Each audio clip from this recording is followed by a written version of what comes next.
এই পৃথিবীর মানুষের ভালাইয়ের জন্য, মঙ্গলের জন্য হাজার হাজার মাস ধরে এই পৃথিবীর মানুষের যে কল্যাণ হয় নাই, এই রমজান মোবারকে একটা রাত আছে যেই রাতে আল্লাহ রাব্বুল আলামিন মানবতার সেই কল্যাণ করেছেন। সেই কল্যাণ কি দিয়ে করেছেন?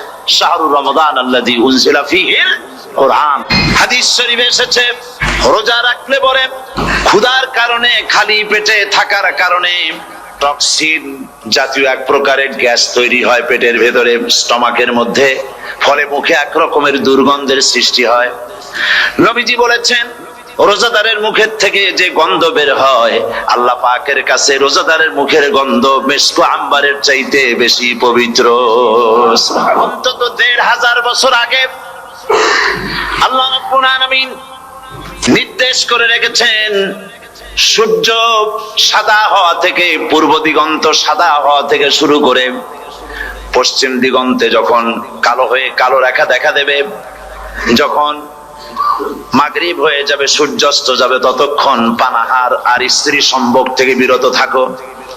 ১৫০০ বছর আগের আল্লাহ রাব্বুল আলামিনের এই নোটিশ কিভাবে কার্যকরী হচ্ছে উম্মতের মধ্যে, মুসলমানদের ভেতরে।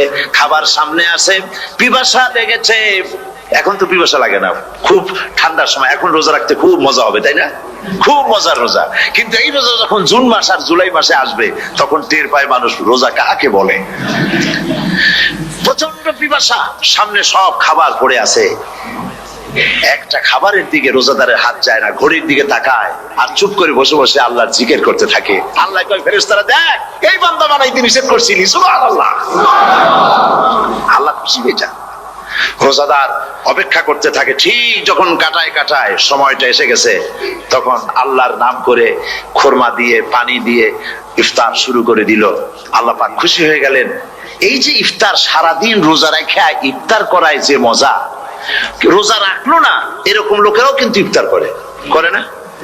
পুরান ঢাকায় আছে, ঢাকা তো কয়েকটা এলাকা আছে, পুরান ঢাকার লোকেরা নাকি বলে যে, যারা রোজা রাখে না তারা বলে যে, রোজা না রাখে একরকম পাপ করছি, আর ইফতার না করে কবিরা গুনাহ করবো নাকি, ইফতার তো করাই লাগবে।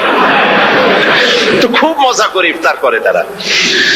তো সারাদিন রোজা রেখে পেঁয়াজি, ছোলা, বুট, মুড়ি খাওয়ায় যে মজা, সারাদিন ভাত খাইয়া তারপরে ইফতারের শরীক হওয়া, ছাগলে ঘাস খেলে যেমন লাগে ওইরকম তার মুখে লাগে, এই মজা পাবে না। রোজাদারের যে মজা লাগে সেই মজা সে পাবে না।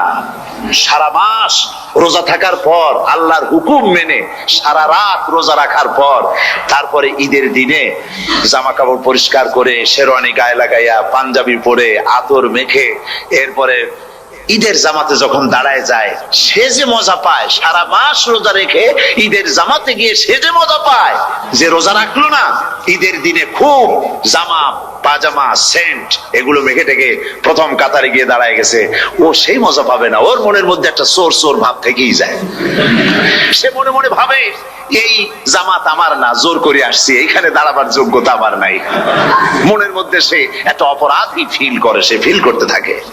সুতরাং রোজাদারের জন্য দুইটা খুশি, একটা হচ্ছে ইফতারের সময়, আর একটা খুশি হবে যখন আল্লাহ তাদেরকে দেখা দেবেন। সুবহানাল্লাহ। এই রোজা আল্লাহ পাক দান করেছেন। আচ্ছা, কি জন্য রোজা আমাদের দিলেন? এই জন্য দিয়েছেন যে একটা মাস পৃথিবীর মুসলমানরা না খেয়ে থাকুক দিনের বেলায়, ওই না খেয়ে থাকার যে খাবারগুলি বাঁচবে, এগুলি আল্লাহ অন্য কোন এলাকার মানুষদের খাওয়াবেন নাকি? এই জন্য করেছেন রোজা, এজন্য করেন নাই। রোজার ফজিলত আল্লাহর নবী বলেছেন, রমজান মুবারকের এত ফজিলত, মানুষ যখন কোন ইবাদত করে, আল্লাহ পাক সেই ইবাদতের নেক আমলের সওয়াব 10 থেকে শুরু করে 700 পর্যন্ত বাড়ায় দেন। 10 থেকে শুরু করে 700 করে 700 বাড়ায় দেন, ইল্লা সাওম, রোজা ছাড়া।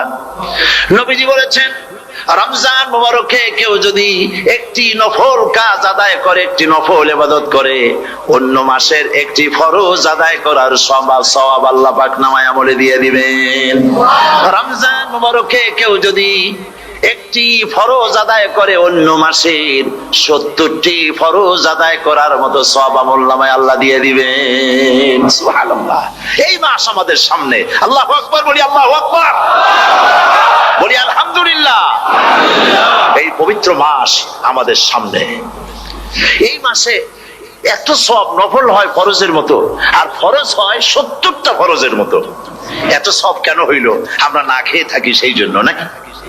বলতে পারেন কেন হলো? একটি কারণ, শাহরু রমাদান আল্লাযী উনজিলা ফীহিল কুরআন। সুবহানাল্লাহ বলবেন না? এই রমজান মাস হচ্ছে সেই মাস যে মাসে আল্লাহ রাব্বুল আলামিন কোরআনে কারীমকে নাজিল করেছেন। এই মাসের মধ্যে একটি রাত আছে, খায়রুম মিন আলফি শাহর, যে রাতটি 1000 মাসের চাইতে বেশি গুরুত্বপূর্ণ আল্লাহর কাছে। সুবহানাল্লাহ। একটি রাত 1000 মাসের চাইতে গুরুত্বপূর্ণ। 1000 মাস ক্যালকুলেটর দিয়ে হিসাব করলে দেখা যায় যে 1000 মাসে 83 বছর 4 মাস হয়। তাহলে তার অর্থ কি এই যে একটানা 83 বছর 4 মাস ইবাদত করলে যে সওয়াব হবে, এই রাত্রে ইবাদত করলে সেই সওয়াব হবে? হতে পারে, এরকম হতে পারে, কিন্তু ব্যাখ্যাটা কি? ব্যাখ্যাটা হচ্ছে আরবিতে আলফুন শব্দ দিয়ে 1000 বোঝানো হয় না। আরবিতে যখন আলফুন বলা হয় তাহলে বোঝা যায় সংখ্যাধিক্য, বিপুল সংখ্যা, হাজার হাজার হাজার হাজার, থাউজেন্ডস এন্ড থাউজেন্ডস। এইটাকে বোঝানোর জন্য আরবিতে ব্যবহার করা হয় আলফুন, হাজার হাজার। তাহলে আল্লাহ কি বুঝাতে চাচ্ছেন? আল্লাহ রাব্বুল আলামিন তিনি আয়াত দ্বারা বুঝাতে চান, এর ব্যাখ্যা হচ্ছে এই পৃথিবীর মানবতার কল্যাণের জন্য, এই পৃথিবীর মানুষের ভালাইয়ের জন্য, মঙ্গলের জন্য হাজার হাজার মাস ধরে এই পৃথিবীর মানুষের যে কল্যাণ হয় নাই, এই রমজান মোবারকে একটা রাত আছে যেই রাতে আল্লাহ রাব্বুল আলামিন মানবতার সেই কল্যাণ করেছেন। সেই কল্যাণ কি দিয়ে করেছেন? শাহরু রমাদান আল্লাযী উনজিলা ফীহি করে পৃথিবীর মানুষকে সেই কল্যাণ আল্লাহ দিয়েছে। সুবহানাল্লাহ। বন্ধুগণ, কোরআন, কোরআন কি নিয়ামত আমাদের কাছে! সেই নিয়ামতকে আমরা চিনলাম না, আমরা বুঝতে পারলাম না কত বড় নিয়ামত আল্লাহ আমাদের দান করেছেন।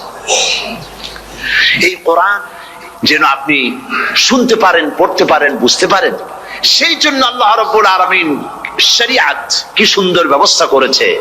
কোরআন শোনার জন্য রমজান মুবারকে তারাবিহের নামাজের ব্যবস্থা করা হয়েছে। সুবহানাল্লাহ, সুবহানাল্লাহ।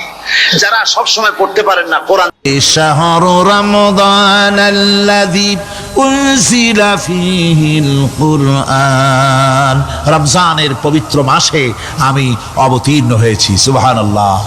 ইন্না আনজালনাহু ফী লাইলাতিল কদর, কদরের পবিত্র রাতে আমি এই পৃথিবীতে আমার আগমন ঘটেছিল। শাহরু রমাদান আল্লাযী উনজিলা ফীহিল কুরআন। সুবহানাল্লাহ বলবেন না? এই রমজান মাস হচ্ছে সেই মাস যে মাসে আল্লাহ রাব্বুল আলামিন কোরআনে কারীমকে নাজিল করেছেন। এই মাসের মধ্যে একটি রাত আছে, খায়রুম মিন আলফি শাহর, যে রাতটি 1000 মাসের চাইতে বেশি গুরুত্বপূর্ণ আল্লাহর কাছে। সুবহানাল্লাহ। একটি রাত 1000 মাসের চাইতে গুরুত্বপূর্ণ। 1000 মাস ক্যালকুলেটর দিয়ে হিসাব করলে দেখা যায় যে 1000 মাসে 83 বছর 4 মাস হয়। তাহলে তার অর্থ কি এই যে একটানা 83 বছর 4 মাস ইবাদত করলে যে সওয়াব হবে, এই রাত্রে ইবাদত করলে সেই সওয়াব হবে? হতে পারে, এরকম হতে পারে, কিন্তু ব্যাখ্যাটা কি? ব্যাখ্যাটা হচ্ছে আরবিতে আলফুন শব্দ দিয়ে 1000 বোঝানো হয় না। আরবিতে যখন আলফুন বলা হয় তাহলে বোঝা যায় সংখ্যাধিক্য, বিপুল সংখ্যা, হাজার হাজার হাজার হাজার, থাউজেন্ডস এন্ড থাউজেন্ডস। এইটাকে বোঝানোর জন্য আরবিতে ব্যবহার করা হয় আলফুন, হাজার হাজার। তাহলে আল্লাহ কি বুঝাতে চাচ্ছেন? আল্লাহ রাব্বুল আলামিন তিনি আয়াত দ্বারা বুঝাতে চান, এর ব্যাখ্যা হচ্ছে এই পৃথিবীর মানবতার কল্যাণের জন্য, এই পৃথিবীর মানুষের ভালাইয়ের জন্য, মঙ্গলের জন্য হাজার হাজার মাস ধরে এই পৃথিবীর মানুষের যে কল্যাণ হয় নাই, এই রমজান মোবারকে একটা রাত আছে যেই রাতে আল্লাহ রাব্বুল আলামিন মানবতার সেই কল্যাণ করেছেন। সেই কল্যাণ কি দিয়ে করেছেন? শাহরু রমাদান আল্লাযী উনজিলা ফীহিল কোরআন, কোরআন নাজিল করে পৃথিবীর মানুষকে সেই কল্যাণ আল্লাহ দিয়েছেন। সুবহানাল্লাহ। বন্ধুগণ, কোরআন, কোরআন কি নিয়ামত আমাদের কাছে, সেই নিয়ামতকে আমরা চিনলাম না, আমরা বুঝতে পারলাম না কত বড় নিয়ামত আল্লাহ আমাদের দান করেছেন। কোরআন নাজিল হচ্ছে। রাসূল করিম বুখারী শরীফে এসেছে, প্রতি রমজান মুবারকে হযরতে জিবরাইল আসতেন, হুজুরকে বলতেন, হুজুর আপনি তেলাওয়াত করেন, আমি শুনি, যতটুক নাজিল হয়েছে পড়েন। হুজুর পড়তেন, জিবরাইল শুনতেন, আবার জিবরাইল পড়তেন, হুজুর শুনতেন। এমনি করে করে যে বছর হুজুর ইন্তেকাল করবেন, হুজুরের জীবনের শেষ রমজান মুবারকে কোরআন নাজিল পরিপূর্ণ হয়ে গেছে। হযরতে জিবরাইল বলেন, হুজুর কোরআন তো নাজিল তামাম হয়ে গিয়েছে, এবার আপনি পুরা কোরআন পড়ে আমারে শোনান। হযরতে রাসূল পুরাটা পড়ে 30 পারা পড়ে শোনায় দিলেন, জিবরাইল শুনলেন। এবার জিবরাইল বলেন, হুজুর আমি তেলাওয়াত করতেছি, আপনি শোনেন। হযরতে জিবরাইল 30 পারা পড়লেন, হুজুর শুনলেন। আবার হযরত জিবরাইল বলেন, হুজুর এবার আবার আপনি পড়েন।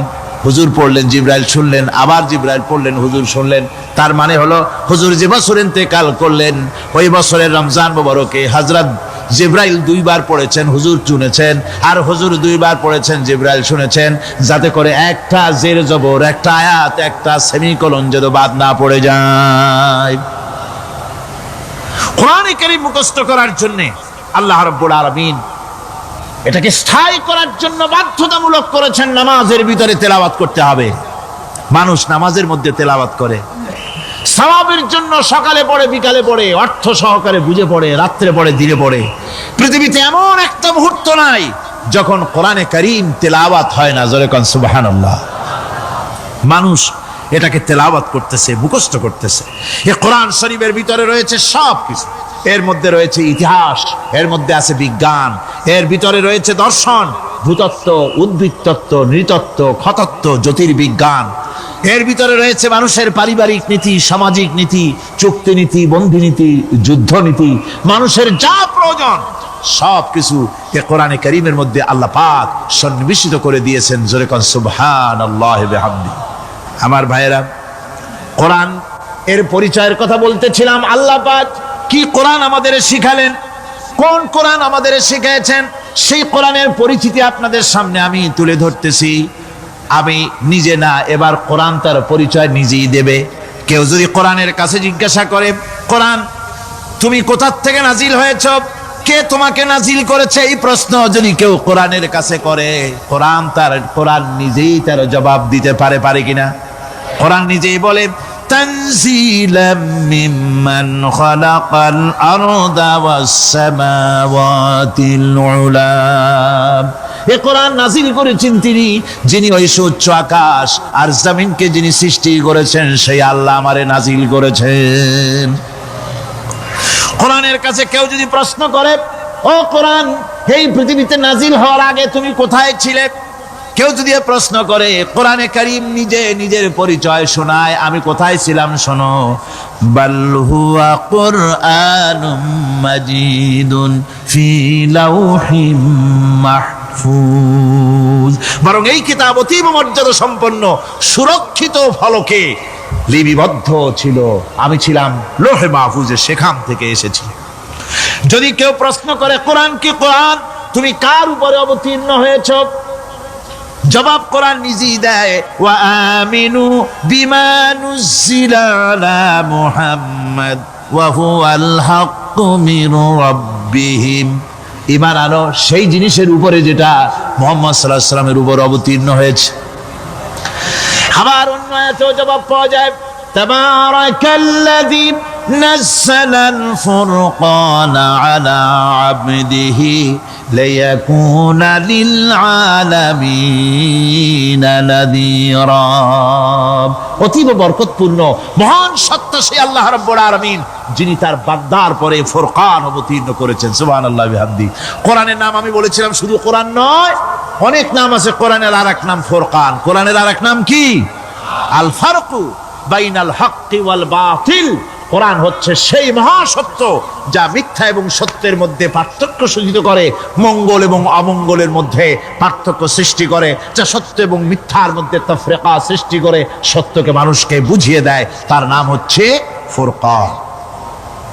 এবার যদি প্রশ্ন করা হয়, ও কোরআন, বুঝলাম তুমি লৌহে মাহফুজে ছিলে, বুঝলাম তুমি নবীজির উপরে নাজিল হয়েছো, এবার বলো তুমি কোন মাসে নাজিল হয়েছো? তুমি তো আসছিলা প্রথম কোন মাসে নাজিল হয়েছো? এ প্রশ্ন যদি কেউ করে, কোরআন তার জবাবে বলবে, শাহরু রমাদান আল্লাযী উনজিলা ফীহিল কুরআন, রমজানের পবিত্র মাসে আমি অবতীর্ণ হয়েছি। সুবহানাল্লাহ। যদি প্রশ্ন করা হয়, রমজানে তো আসছো, কিন্তু প্রথম নাজিল হয়েছিল কোন সময়? ওটা কি দিন ছিল না রাত ছিল? কোরআন তার জবাবে বলে, ইন্না আনজালনাহু ফি লাইলাতিল কদর, কদরের পবিত্র রাতে আমি এই পৃথিবীতে আমার আগমন ঘটেছিল। যদি প্রশ্ন করা হয়, বুঝলাম সবই, কেন নাজিল হয়েছে তুমি? এই পৃথিবীতে তোমার আসার উদ্দেশ্য কি? মূল কাজটা কি? এই প্রশ্ন যদি করা হয়, কোরআনে কারীম তার জবাবে বলে, শোনো কেন এসেছি। লিতুখরিজান নাসা মিনাজ যুলুমাতি ইলান নূর, আমার মিশন হচ্ছে গোটা বিশ্ব মানবতাকে পুঞ্জীভূত জমাট বাঁধা অন্ধকারের ভেতর থেকে টেনে বের করে আলোর সন্ধান দিতে, আলোর দিকে আনার জন্য আমি কোরআন নাজিল হয়েছি। গোটা পৃথিবীর মানুষ আছে অন্ধকারের ভিতরে। কিসের মধ্যে? অন্ধকার কি? অন্ধকার হচ্ছে পুঁজিবাদ, অন্ধকার সমাজতন্ত্র, অন্ধকার ধর্ম নিরপেক্ষতাবাদ, অন্ধকার জাতীয়তাবাদ। মানুষের তৈরি করা যত মতবাদ সব কি? জোরে কোন, সবগুলি কি? অন্ধকার। আজকে আসার সময় দেখলাম দেওয়ালে লেখা, সমাজতন্ত্র আমরা প্রতিষ্ঠা করে ছাড়বো। চিন্তা করলাম, যারা লিখছেন তারা কি পাগল না ছাগল? কি আশ্চর্য কথা! যেই মতবাদ পৃথিবীর মাটি থেকে যে করেছে, এই মতবাদ সেই দেশের লোকেরা তাদের দেশ থেকে বিদায় করে দিল, তাদের কোদাল হাতি বিদায় করে দিল, ছিন্ন ভিন্ন করে জুতার তলে শেষ করে দিল। তৈরি করা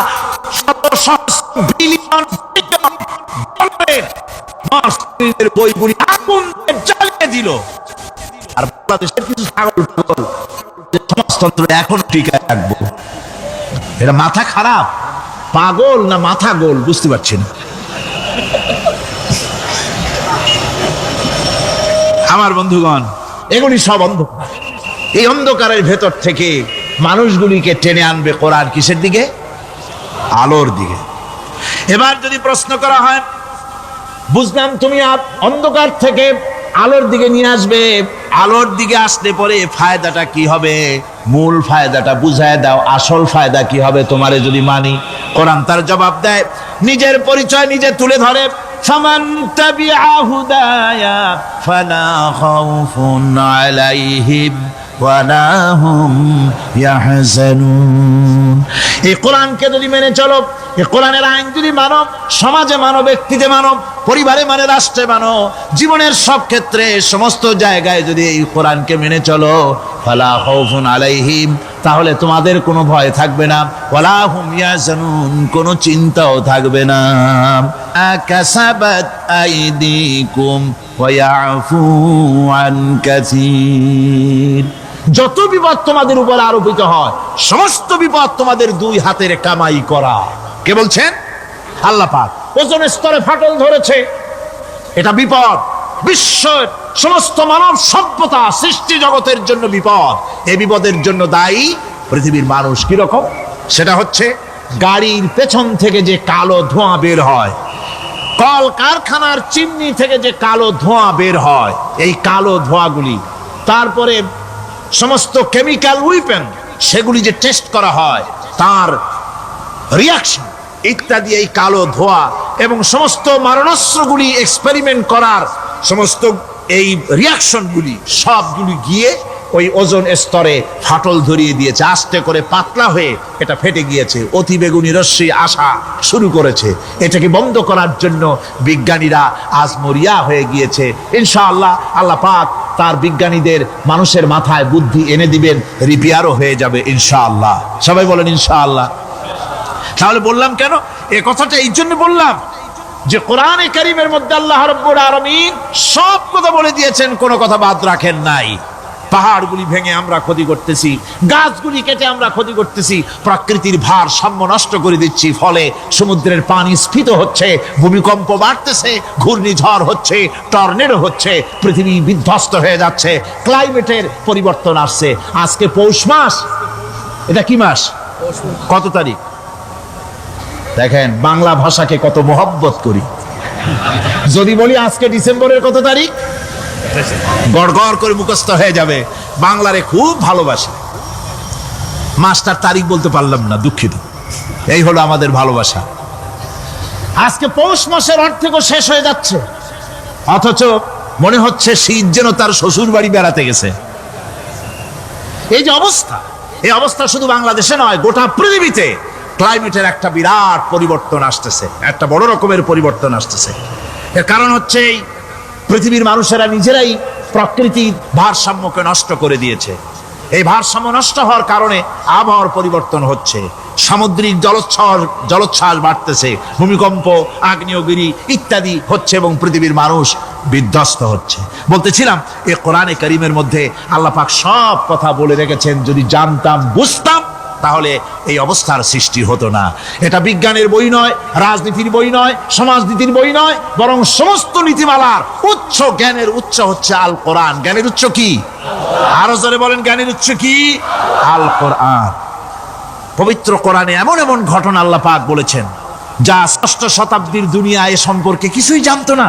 অবশ্য কিছু কিছু ঘটনা ইহুদিদের কিতাবে অতিরঞ্জিত আকার এবং বিকৃত অবস্থায় এসেছে, কিন্তু কোরআনে কারীম দুনিয়ার মানুষকে আদম সৃষ্টি, নূহের বন্যা, তারপরে মুসা আলাইহিস সালাম ফেরাউনের ঘটনা, ইব্রাহিম আলাইহিস সালামের নমরুদের ঘটনা এবং ইউসুফ আলাইহিস সালামের কাহিনী সবগুলিকে সুন্দর করে কোরআন শরীফ উপস্থাপনা করেছে রাসূলের মাধ্যমে, যা পৃথিবীর ইতিহাসে কেউ জানতো না। সেগুলি আল্লাহ পাক জানাইছেন কিভাবে?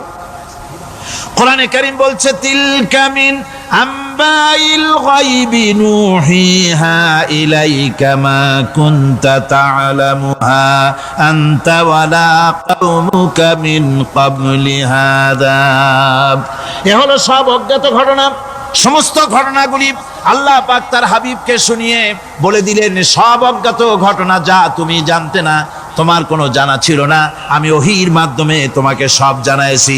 ইউসুফ আলাইহিস সালামকে যখন তার ভাইয়েরা কুয়ার মধ্যে ফেলে দিতেছিল তখন তুমি উপস্থিত ছিলে না, এই ঘটনা ওহীর মাধ্যমে আমি জানালাম। মুসা আলাইহিস সালামকে যখন ফেরাউন দরিয়ার ভিতরে ফেলে দিল, সেই সময় তুমি সিনাই পর্বতের পাশে দাঁড়িয়ে সব দৃশ্য লক্ষ্য করনি, অথচ আমি ওহীর মাধ্যমে সব তোমাকে খুলে খুলে বলে দিয়েছি। আল্লাহ পাক সমস্ত ঘটনাগুলিকে বলে বলে কোরআন শরীফের মধ্যে সব সাজিয়ে দিলেন, বলে দিলেন। তিনি বললেন, ওয়ামা কুনতা বিজানিবিল গারবি ইয কাদাইনা ইলা মুসাল আমরা ওয়ামা কুনতা মিনাশ শাহিদিন। ফিরআউন যে মুসার সঙ্গে যে ব্যবহারটা করলো, এ সময় সেখানে তুমি উপস্থিত ছিলে না, আমি ওহীর মাধ্যমে তোমাকে তা জানিয়েছি। কাযালিকা নাকুসসু আলাইকা মিন আনবাই মা ক্বাদ সাবাকা ওয়া ক্বাদ আতাইনাকা মিন লাদুন্না যিকরা। আল্লাহ পাক বলেন, এভাবে আমি আপনার কাছে অতীত ঘটনাবলী ওহীর মাধ্যমে নিখুঁতভাবে আপনার সামনে সব বলে দিয়েছি। আমার ভাইয়েরা, এই বিশ্বলোকে ঊর্ধ্ব লোক সম্পর্কে নির্ভুল তথ্য বর্ণনা আল্লাহ পাক করে দিয়েছেন কোরআনের মাধ্যমে। 1665 খ্রিস্টাব্দে স্যার আইজাক নিউটন তিনি আবিষ্কার করলেন মাধ্যাকর্ষণ শক্তিকে। এই মাধ্যাকর্ষণ শক্তি, ল অফ গ্র্যাভিটেশন, এ সম্পর্কে মানুষের এই থেকে কিছু জানলো, কিন্তু আজ থেকে 1400 বছর আগে আল্লাহ রাব্বুল আলামিন তার উম্মি নবী, যিনি কোনো বিজ্ঞানাগারে লেখাপড়া করেন নাই, কোনো সায়েন্স রিসার্চ করেননি, যিনি কোনো কলেজ ইউনিভার্সিটিতে পড়াশোনা করেননি, তার মাধ্যমে জানিয়েছেন মাধ্যাকর্ষণ শক্তির কথা। কোরআন বলছে, ইন্নাল্লাহা ইউমসিকুস সামাওয়াতি ওয়াল আরদা আন তাজুলা। এই পৃথিবী এবং সমস্ত গ্রহ উপগ্রহকে আল্লাহ পাক বলছেন আমি এমন এক শক্তি দিয়েছি যে শক্তির মাধ্যমে একটা আরেকটাকে আকর্ষণ করে রাখছে। এই পৃথিবীতে মাধ্যাকর্ষণ শক্তি শুধু পৃথিবীর নাই, সূর্যের আছে, মঙ্গলের আছে, নেপচুনের আছে, ইউরেনাসের আছে, বৃহস্পতির আছে। প্রত্যেকটি গ্রহের আলাদা আলাদা মাধ্যাকর্ষণ শক্তি আছে। আর এই শক্তির বলে একটা আরেকটাকে টেনে ধরছে যাতে করে বিচ্ছিন্ন হয়ে না যায়, যাতে করে ধ্বংসপ্রাপ্ত না হয়। এগুলি আল্লাহ পাক এই তথ্যগুলি কোরআনে কারীমের মধ্যে বলেছেন। ফলে মরিস বুকাইলির মতো লোক, যিনি ফরাসি দার্শনিক, তিনি বলেছেন দুনিয়ার সমস্ত বিজ্ঞানীদের থিওরি হচ্ছে এই যে বিজ্ঞানের কোনো থিওরি ফাইনাল নয়। আজ একটা হচ্ছে, কাল সেটাকে পরিবর্তন করে নতুন আর এক থিওরি আসতেছে। কিন্তু কোরআনে কারীমের মধ্যে আমি, কে বলতেছেন এ কথা? না না না, মরিস বুকাইলি বলছেন কোরআন শরীফের ভিতরে আমি যে বিজ্ঞানের তথ্য পেয়েছি, থিওরি পেয়েছি, তার কোনো পরিবর্তন আজও হয় নাই, ভবিষ্যতেও হওয়ার কোনো সম্ভাবনা নাই। মরিস বুকাইলি মনে করেছিলেন বেদ আর বাইবেলে যেমন ভুল আছে, কোরআন শরীফে ওই রকম ভুল আছে, নাউজুবিল্লাহ। সেই জন্য তিনি আরবি শিখলেন কোরআন বোঝার জন্য, ভুল ধরার জন্য। কোরআন শিখলেন কি জন্যে? ভুল ধরার জন্য। আর এমন শেখা শিখছেন, ওই আরবি শিক্ষা মানে আমাদের দেশের লোকদের মতো আনাকুম জানাকুম শেখে নাই, ভালো করেই শিখছে, ভালো করেই মুখস্থ করেছেন, তার ভালো করে আরবি শিখেছেন, তারপরে কোরআন শরীফ পড়েছেন, তারপরে তিনি এ কোরআন পড়ে তেলাওয়াত করে বুঝে এরপরে তিনি বই লিখেছেন দি Bible, the Quran and science. এই বইয়ের মধ্যে তিনি পরিষ্কার লিখেছেন কোরআন পড়লাম, এর ভিতরে একটা নকতা দেওয়ার, একটা কলমের ফোঁটা দেওয়ার জায়গা কারো নাই। কোরআন নিঃসন্দেহে মহান স্রষ্টা আল্লাহ রাব্বুল আলামিনের মানুষের বানানো কিতাব, এটা হতে পারে না। সুতরাং কোরআন শরীফের মধ্যে আল্লাহ পাক সব কথা বলে দিয়েছেন। বিজ্ঞানের সাথে কিন্তু কোরআনের সংঘর্ষ নাই। অনেকে মনে করে যে বিজ্ঞান আর কোরআন এর মধ্যে বিরাট সংঘর্ষ। না, বিরাট সংঘর্ষ নয়, দুই একটা পয়েন্টে সংঘর্ষ থাকতে পারে। অধিকাংশ ব্যাপারই বিজ্ঞান, আমি মনে করি বিজ্ঞানের আবিষ্কার যত বাড়বে, কোরআন বোঝা মানুষের জন্য তত সহজ হবে। এটা আমার ধারণা, এটা আমার ধারণা। বিজ্ঞানের সাথে দুই একটা পয়েন্টের উপরে সংঘর্ষ আছে, যেমন চন্দ্র এবং সূর্য সম্পর্কে, সৌরজগৎ সম্পর্কে Copernicus, Kepler, Galileo, Newton, Einstein মহাশূন্য সম্পর্কে যে সব বক্তব্য রেখেছেন, সেসব বক্তব্যের সাথে কোরআন শরীফের কিছুটা বৈপরীত্য রয়েছে। যেমন কেউ বলেছেন সূর্য ঘোরে, পৃথিবী স্থির, কেউ বলে সূর্যের চতুর্দিকে পৃথিবী ঘোরে, কেউ কয় চন্দ্র ঘোরে, কেউ কয় আমরা কি আর বসে থাকি, আমরাও ঘুরি। কিন্তু আসলে ঘোরেটাকে কে ঘোরে, এ ফয়সালা কে দেবে? কে দিবে বলুন তো? হ্যাঁ, ঠিক বলেছেন, আল্লাহই দিবেন, কারণ এগুলি সৃষ্টি করেছেন কে? এবার শুনুন, এই বিতর্কের মীমাংসা আল্লাহ পাক করছেন কোরআনে কারিমে বহু আগে। গ্যালিলিও, কেপলার, কোপারনিকাস এদের বলার অনেক আগে বিশ্বনবী জনাবে মুহাম্মদ রাসূলুল্লাহ সাল্লাল্লাহু আলাইহি ওয়াসাল্লাম তিনি বলে দিয়েছেন, আল্লাহর কথা তিনি বলেছেন, লাশ-শামসু ইয়ানবাগী লাহা আন তুদরিকাল কামারা ওয়ালাল লাইলু সাবিকুন নাহার ওয়া কুল্লুন ফি ফালাকিন ইয়াসবাহুন। প্রবল জ্ঞানী হইবে যাহারা, আপন মনেতে বুঝিবে তাহারা, রাত্রি পারে না আগে যাইবার দিনের স্থান করি অধিকার। চন্দ্র বাজে না সূর্যের গায়েতে, সূর্য পারে না চন্দ্রকে ধরিতে। যার যে স্থান বহাল রাখিয়া ভ্রমণ করিছে খোদাকে ডরিয়া। আল্লাহ রাব্বুল আলামিনকে ভয় করে সব ঘুরছে, চাঁদও ঘোরে, সূর্য ঘোরে, মঙ্গলও ঘোরে, ইউরেনাস ঘোরে, বৃহস্পতি ঘোরে, পৃথিবীও ঘোরে। সব ঘুরছে তো ঘুরছেই, বন বন করে ঘুরছে একটা নির্দিষ্ট কক্ষপথে, আপন আপন কক্ষপথে ঘুরছে, যার ফলে অ্যাক্সিডেন্ট হয় না। সুবহানাল্লাহ, জোরে বলেন সুবহানাল্লাহ। নির্ধারিত কক্ষে ঘুরছে, নির্ধারিত কক্ষে ঘুরছে। এর কক্ষগুলি আল্লাহ পাক ঠিক করে দিয়েছেন, সেই কক্ষে ঘুরতেছে, একে অপরের পথ অতিক্রম করতেছে না। আবার ওই মহাশূন্যের ভেতরে রয়েছে black hole. Black hole, black hole কি? ব্ল্যাক হোল হচ্ছে একটা বিরাট অন্ধকার গহ্বর। একটা মৃত্যুকূপ, এত বড় বিরাট ব্ল্যাক হোল মহাশূন্যে আছে। বিজ্ঞানীরা হয়রান হয়ে গেছে, তার এত বড় শক্তি।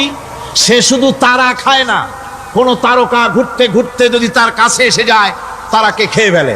কোন আলো যদি কাছে আসে, আলো শুষে নিতে নিতে আলো যার থেকে এসেছে সেটাকেও শেষ করে ফেলে। এ ধরনের একটা দারুণ আকর্ষণী শক্তি তার মধ্যে আল্লাহ সৃষ্টি করেছেন। একটা ব্ল্যাক হোল আছে মহাশূন্যের ভিতরে, সূর্য চন্দ্র গ্রহ নক্ষত্র, যে সূর্য পৃথিবীর চাইতে 13 লক্ষ গুণ বড়, এমন 2 কোটি সূর্য খাইয়া হজম করতে পারে এত বড় ব্ল্যাক হোল আল্লাহ তৈরি করে রেখেছেন মহাশূন্যের উপরে। রয়েছে মিল্কি ওয়ে, রয়েছে গ্যালাক্সি, অন্তত 10,000 কোটি 10 সহস্র কোটি তারকা দিয়ে সমৃদ্ধ গ্যালাক্সি মিল্কি ওয়ে, যেটা অন্ধকার রাত্রে তারকা সজ্জিত রাতে উত্তর দক্ষিণ দিকে টানা একটা পথের মতো দেখা যায়।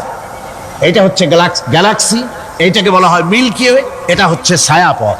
অসংখ্য তারকা এর মধ্যে রয়েছে। কত বড় বড় তারকা, অনেক দূরে। তাই আমরা দেখি বিন্দু বিন্দু, আসলে কি বিন্দু না। কত বড় জানেন?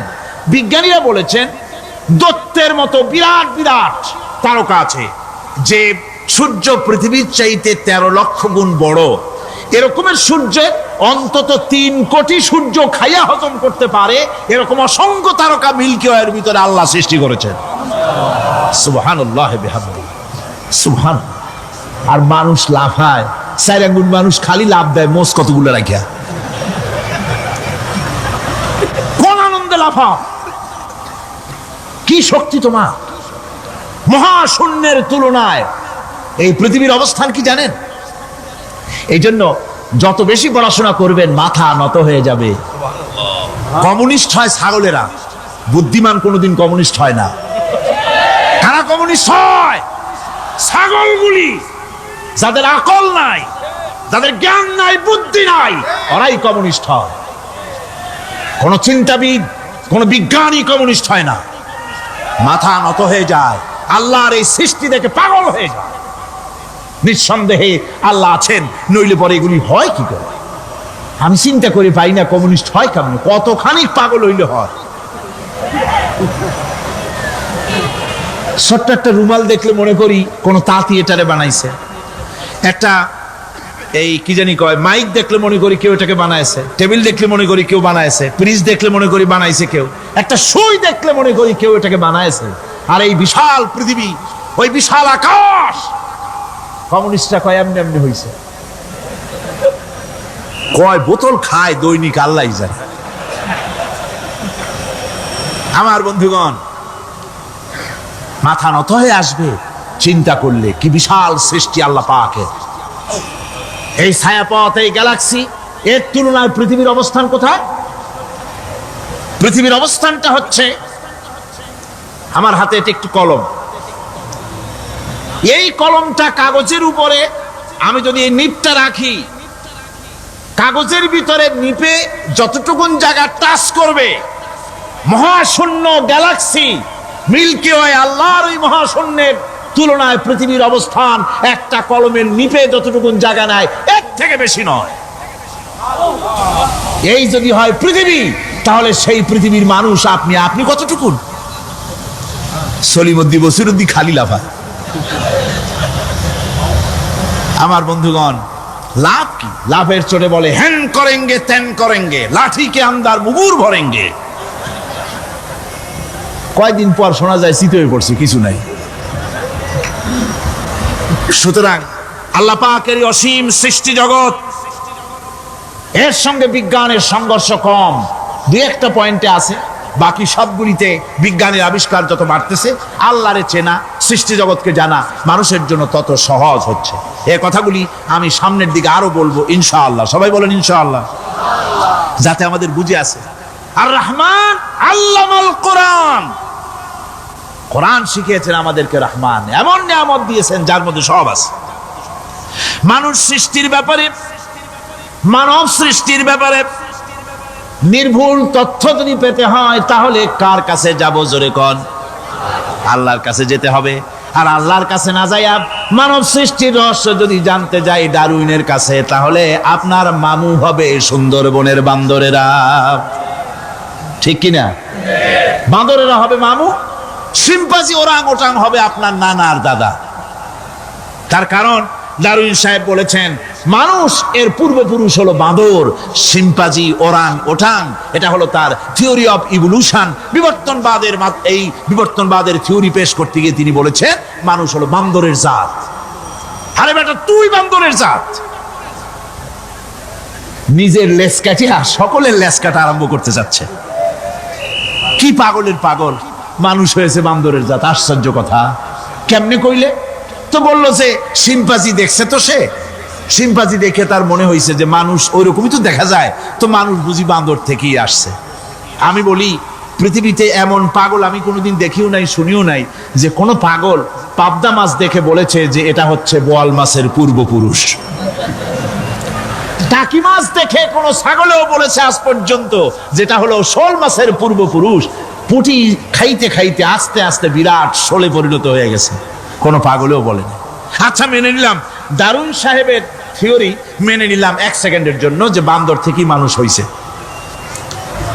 এখনো তো বানর প্রজাতি আছে না শেষ হয়ে গেছে? আছে কিনা? তাহলে সুন্দরবনে যান, যে দেখুন কোন বাঁদর কি এ পর্যন্ত দেখা গেছে যে কোমর পর্যন্ত মানুষের মতো হয়ে গেছে? আর একটু দুধ আর পনির আর একটু এই শুটকি মাছ লোটটা ফিশ খাওয়াইলে আর কদিনের মধ্যে এই বান্দরটা মানুষ হয়ে যাবে। হয়েছে এরকম? বাঁদরের 12 আনা মানুষ হয়ে গেছে, 14 আনা মানুষ হয়ে গেছে, আর অল্প একটু বাকি।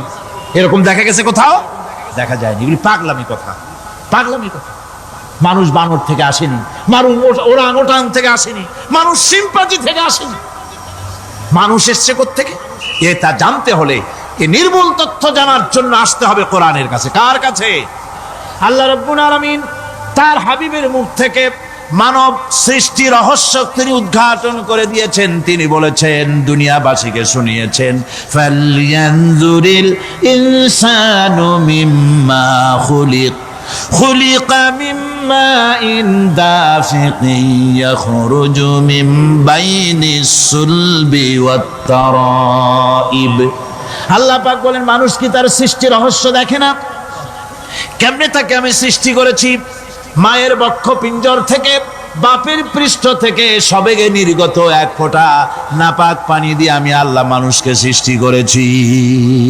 বান্দর থেকে নয়, ওরাংওটাং থেকে নয়, শিম্পাজি থেকে নয়। মানুষের অরিজিন মানুষ। আদম থেকে তোমরা জন্মগ্রহণ করেছো, আদম এসেছে মাটি থেকে, তোমরা এসেছো আদম থেকে। সুবহানাল্লাহি ওয়া বিহামদি। এটাই হলো মানব সৃষ্টি রহস্যের কথা আল্লাহ পাক বলে দিয়েছেন। অন্যত্র আল্লাহ বলেন, ইন্না খালাকনাকুম মিন তুরাবিন সুম্মা মিন নুতফাতিন সুম্মা মিন আলাকাতিন সুম্মা মিন মুদগাহ। নিষ্প্রাণ মাটি থেকে তোমার উৎপত্তি হয়েছে, আর এই নিষ্প্রাণ মাটি দিয়ে তোমাকে তৈরি করা হয়েছে। এগুলি মাতৃগর্ভের ভিতরে গিয়া নাপাক পানি ফোঁটা জমাট রক্ত হয়েছে, গোশত হয়েছে, তারপরে মানুষের আকৃতি দিয়েছি, আর এরপরে বাচ্চার আকারে মায়ের পেট থেকে আমি আল্লাহ মানুষ করে তোমাকে বের করেছি। সুতরাং মানব সৃষ্টি রহস্যের কথা বিজ্ঞানের সাথে যেটা সাংঘর্ষিক হবে কোরআনের সাথে, আমরা সেটা মানতে পারি না। আমাদেরকে মানতে হবে মূল জ্ঞানের কিতাবটা। মূল জ্ঞানের কিতাব কোনটা? জোরে কম তো কোনটা? কোরআন। এখানে সব কথা আল্লামাল কোরআন। কোরআন শিখিয়ে মানুষকে আল্লাহ পাক সবচাইতে বড় দয়া করেছেন, এর থেকে বড় দয়ার হয় না। কোরআন শিখিয়েছেন আমাদের, যার মধ্যে সমস্ত তথ্যের কথা আল্লাহ পাক বলেছেন। The universe and doctor Einstein বইয়ের ভিতরে লেখা হয়েছে যে একদিন এমন হবে যখন ধীরে ধীরে সূর্য তার আরো হারিয়ে ফেলবে, চন্দ্র নিষ্প্রভ হয়ে যাবে, আর পৃথিবী আস্তে আস্তে তার গতি হারিয়ে ফেলবে। একথা আজকের বিজ্ঞানীরা অথবা আজ থেকে কয়েক বছর আগের বিজ্ঞানীরা একথা বলছেন। কিন্তু রাসূল করিম সাল্লাল্লাহু আলাইহি ওয়াসাল্লামের মুখ থেকে আজ থেকে 1400 বছর আগে, যিনি বিজ্ঞানাগারে মোটেও পড়াশোনা করেননি, লিখতে জানেন না, পড়তে জানেন না, সই করতে জানেন না, বিজ্ঞান আজ যে কথা বলছে সেই কথা 1400 বছর 1500 বছর আগে রাসূল করিমের মুখ থেকে আল্লাহ পাক বলছেন। কোরআনে কারীম বলছে, ইয়াসআলু আইয়ানা ইয়াউমুল কিয়ামা ফাইদা বারিকাল বাসারু ওয়া খাসাফাল কামারু ওয়া জুমিআশ শামসু ওয়াল কামার। হে রাসূল, রাসূলের কাছে জিজ্ঞাসা করে কিয়ামত কবে হবে? আল্লাহ পাক বলেন, বলে দিন যেদিন চন্দ্র তার আলো হারিয়ে ফেলবে, যেদিন সূর্য তার আলো হারিয়ে ফেলবে, আর চন্দ্র আর সূর্য সব একাকার হয়ে যাবে। ওরা বলছে চাঁদে আলো থাকবে না, সূর্য আগের থেকে তার উত্তাপ এবং আলো স্তম্ভিত হতেছে, এবং হতে হতে এমন এক পর্যায়ে আসবে যখন সূর্য আলো হারিয়ে ফেলবে। বিজ্ঞানীরা গত 4-5 বছর আগে এ বক্তব্য রেখেছেন, কিন্তু 1400 বছর আগে বিজ্ঞানের লালনাগারে লেখাপড়া না করে হুজুরের মুখ থেকে আল্লাহ কথা বলে দিয়েছেন। তাহলে বিজ্ঞানের আসল কিতাব কোনটা? জোরে বলেন কোনটা? আল্লাহ পাক আরো বলেন, ইজাশ শামসু কুবিরাত ওয়া ইযান নুজুমুন কাদারাত ওয়া ইযাল জিবালু সুজ্জিরাত। তারকাগুলি, সূর্যের আলো থাকবে না, নক্ষত্রগুলো স্থানচ্যুত হয়ে যাবে, কক্ষচ্যুত হয়ে যাবে, পাহাড়গুলিকে পরিচালিত করে দেওয়া হবে, কিছুই থাকবে না, সব শেষ হয়ে যাবে। বিজ্ঞানীরা আজ বলতেছে যে সব শেষ হয়ে যাবে, কিছুই থাকবে না, সব শেষ হবে। বিজ্ঞানীরা বলতেছেন, কোরআন অনেক আগে বলেছে, কুল্লু মান আলাইহা ফান ওয়া ইয়াবকা ওয়াজহু রাব্বিকা যুল জালালি ওয়াল ইকরাম। সব শেষ হয়ে যাবে, বিশ্বে যা কিছু আছে সব লয় হবে, ক্ষয় হবে, ধ্বংস হবে, কিচ্ছু থাকবে না, থাকবেন শুধু আল্লাহ সুবহানাহু ওয়া তাআলা। সুবহানাল্লাহি ওয়া বিহামদি। কোরআনে কারীম এ কথা বহু আগে আমাদেরকে জানিয়ে দিয়েছে। সুতরাং আসল জ্ঞানের কিতাবটাই হচ্ছে কোরআনে কারীম। এই কোরআনের কাছে আমরা যত যেতে পারবো, যত কোরআন বুঝতে পারবো, ততই আমাদের জন্য আমরা সমৃদ্ধ হতে পারবো, আমাদের উপর আল্লাহর রহমত আসবে, আমরা সমাজ চালাতে পারবো, আমরা দেশ চালাতে পারবো, আমরা দুনিয়ায় শান্তি পাবো, আমরা আখিরাতেও মুক্তি লাভ করতে পারবো। কোরআনে কারীম সমস্ত বিজ্ঞানের উৎস, দর্শনের উৎস। এইটা না জানলে কিছুই জানা হয় না, এটা জানা হলে সব জানা হয়। পণ্ডিত আপনার ডক্টর শহীদুল্লাহ, আল্লাহ জান্নাত নসিব করুন, সবাই বলুন আমিন। তিনি বলতেন, বড় বড় সেমিনারে গিয়ে বলতেন তিনি, যে আপনারা যারা বক্তব্য রাখতে এসেছেন, জনগণকে বলছি না, যারা বক্তব্য রাখতে এসেছেন, MA পাস করেছেন, ডিগ্রি করেছেন, PhD করেছেন, এভারসিএস করেছেন, বহু কিছু ডিগ্রি আপনারা লাভ করেছেন, নামের আগে 6 হাত লম্বা ডিগ্রি আপনারা লাগাইছেন, আপনারা পণ্ডিত ঠিকই, কিন্তু এই কোরআন শরীফের জ্ঞান যদি আপনাদের না থাকে, আপনারা পণ্ডিত, তবে আপনারা মূর্খ পণ্ডিত। কি পণ্ডিত? কি পণ্ডিত? মূর্খ পণ্ডিত। ওরা বলে যে মৌলবীরা জানে কি, মৌলবীরা জানে কি? আরে ভাই, মৌলবীদের কাছে তো আসল জ্ঞান আছে। সুবহানাল্লাহি ওয়া বিহামদি। এখানে সবটা আছে। আপনারা এখানে আসেন, এটা বিশ্বাস করলে আপনি সবটা পেয়ে যাবেন। কোরআন বিশ্বাস করতে পারলে, কোরআন জানতে পারলে আপনি সব জানবেন। কোরআনে কারীমের মধ্যে আল্লাহ পাক কত কথা বলেছেন। এর মধ্যে আছে, আল্লাহ পাক বলেছেন, আফালা ইয়ানজুরুনা ইলাল ইবিলি কাইফা খুলিকাত। এই যে আমি উটগুলোরে বানাইছি, কেমনে বানাইলাম তোমরা কি দেখছো? উট কেমনে বানিয়েছি? মুফাসসিরিনে কেরাম এর উপরে অনেক আলোচনা করেছেন। তারা বলেছেন যে উট মরুভূমির জাহাজ, তারপরে উটের পিঠে একটা চুট আছে, কোন উটের পিঠে 2টা চুট আছে, মাঝখানে বসে একটারে হেলান দিয়ে আর একটা ধরে বসা যায়। আমি দেখছি 2টা চুটওয়ালা উট, আফ্রিকান উট আমি দেখেছি, যে চুট সুবহানাল্লাহ, দেখলে অবাক হয়ে যেতে হয় যে আল্লাহর কি কুদরত। উটের পৃষ্ঠে 2টা চুট, মাঝখানে আপনি বসবেন, পিছনেরটা একটা সোফা সেটের মতো, পিছনে হেলান দিলেন, আর সামনে যখন সে মরাল সম চড়াই উত্তরাই পথ দিয়ে নামা ওঠা করবে, তখন আপনি যেন পড়ে না যান, সেজন্য সামনেরটা বুকের সাথে জড়ায় ধরবেন। এরপরে কি সৃষ্টি আল্লাহর, সুবহানাল্লাহি ওয়া বিহামদিহি। জিরাফগুলি দেখুন, জিরাফগুলি তার মাথা কত বড় উঁচা। লন্ডন জুতে জিরাফ দেখলাম, সেই জিরাফের দেহ থেকে তার মাথাটা 22 ফিট উঁচা। মানে সে যদি নিচে দাঁড়ায়, 3 তলা বিল্ডিং এর ছাদের উপরে নাস্তা দিলে তো নিচে দাঁড়ায় খাইতে পারে, এই অবস্থা। সেই জিরাফে পানি খাবে কেমনে? মাথা হলো অত উঁচায়, পিছনের ঠ্যাং 2টা খাটো, সামনের ঠ্যাং 2টো উঁচা, এখন পানি খাবে কেমনে? ওই মাথা নামাইতে গেলে ঠ্যাং তো অনেক উঁচা। আল্লাহ পাক এমন সুন্দর ব্যবস্থা করলেন, সামনের 2টা ঠ্যাং এভাবে সরায় দেওয়ার মতো। ও যখনই পানি খায় দেখলাম 2টা ঠ্যাং অনেক ছেড়ায় দেয়, 2 দিকে ঠ্যাং চলে যায়, তখন মাথাটা সহজে নিচে নামায় আসে, পানি খাইতে পারে। এই সুযোগগুলি আল্লাহ সুবহানাহু ওয়া তাআলা তিনি করে দিয়েছেন। ওমা কুন্না আনিল খালকি গাফিলিন, আমি আমার সৃষ্টি জগৎ সম্পর্কে অমনোযোগী নই। সুবহানাল্লাহি ওয়া বিহামদিহি।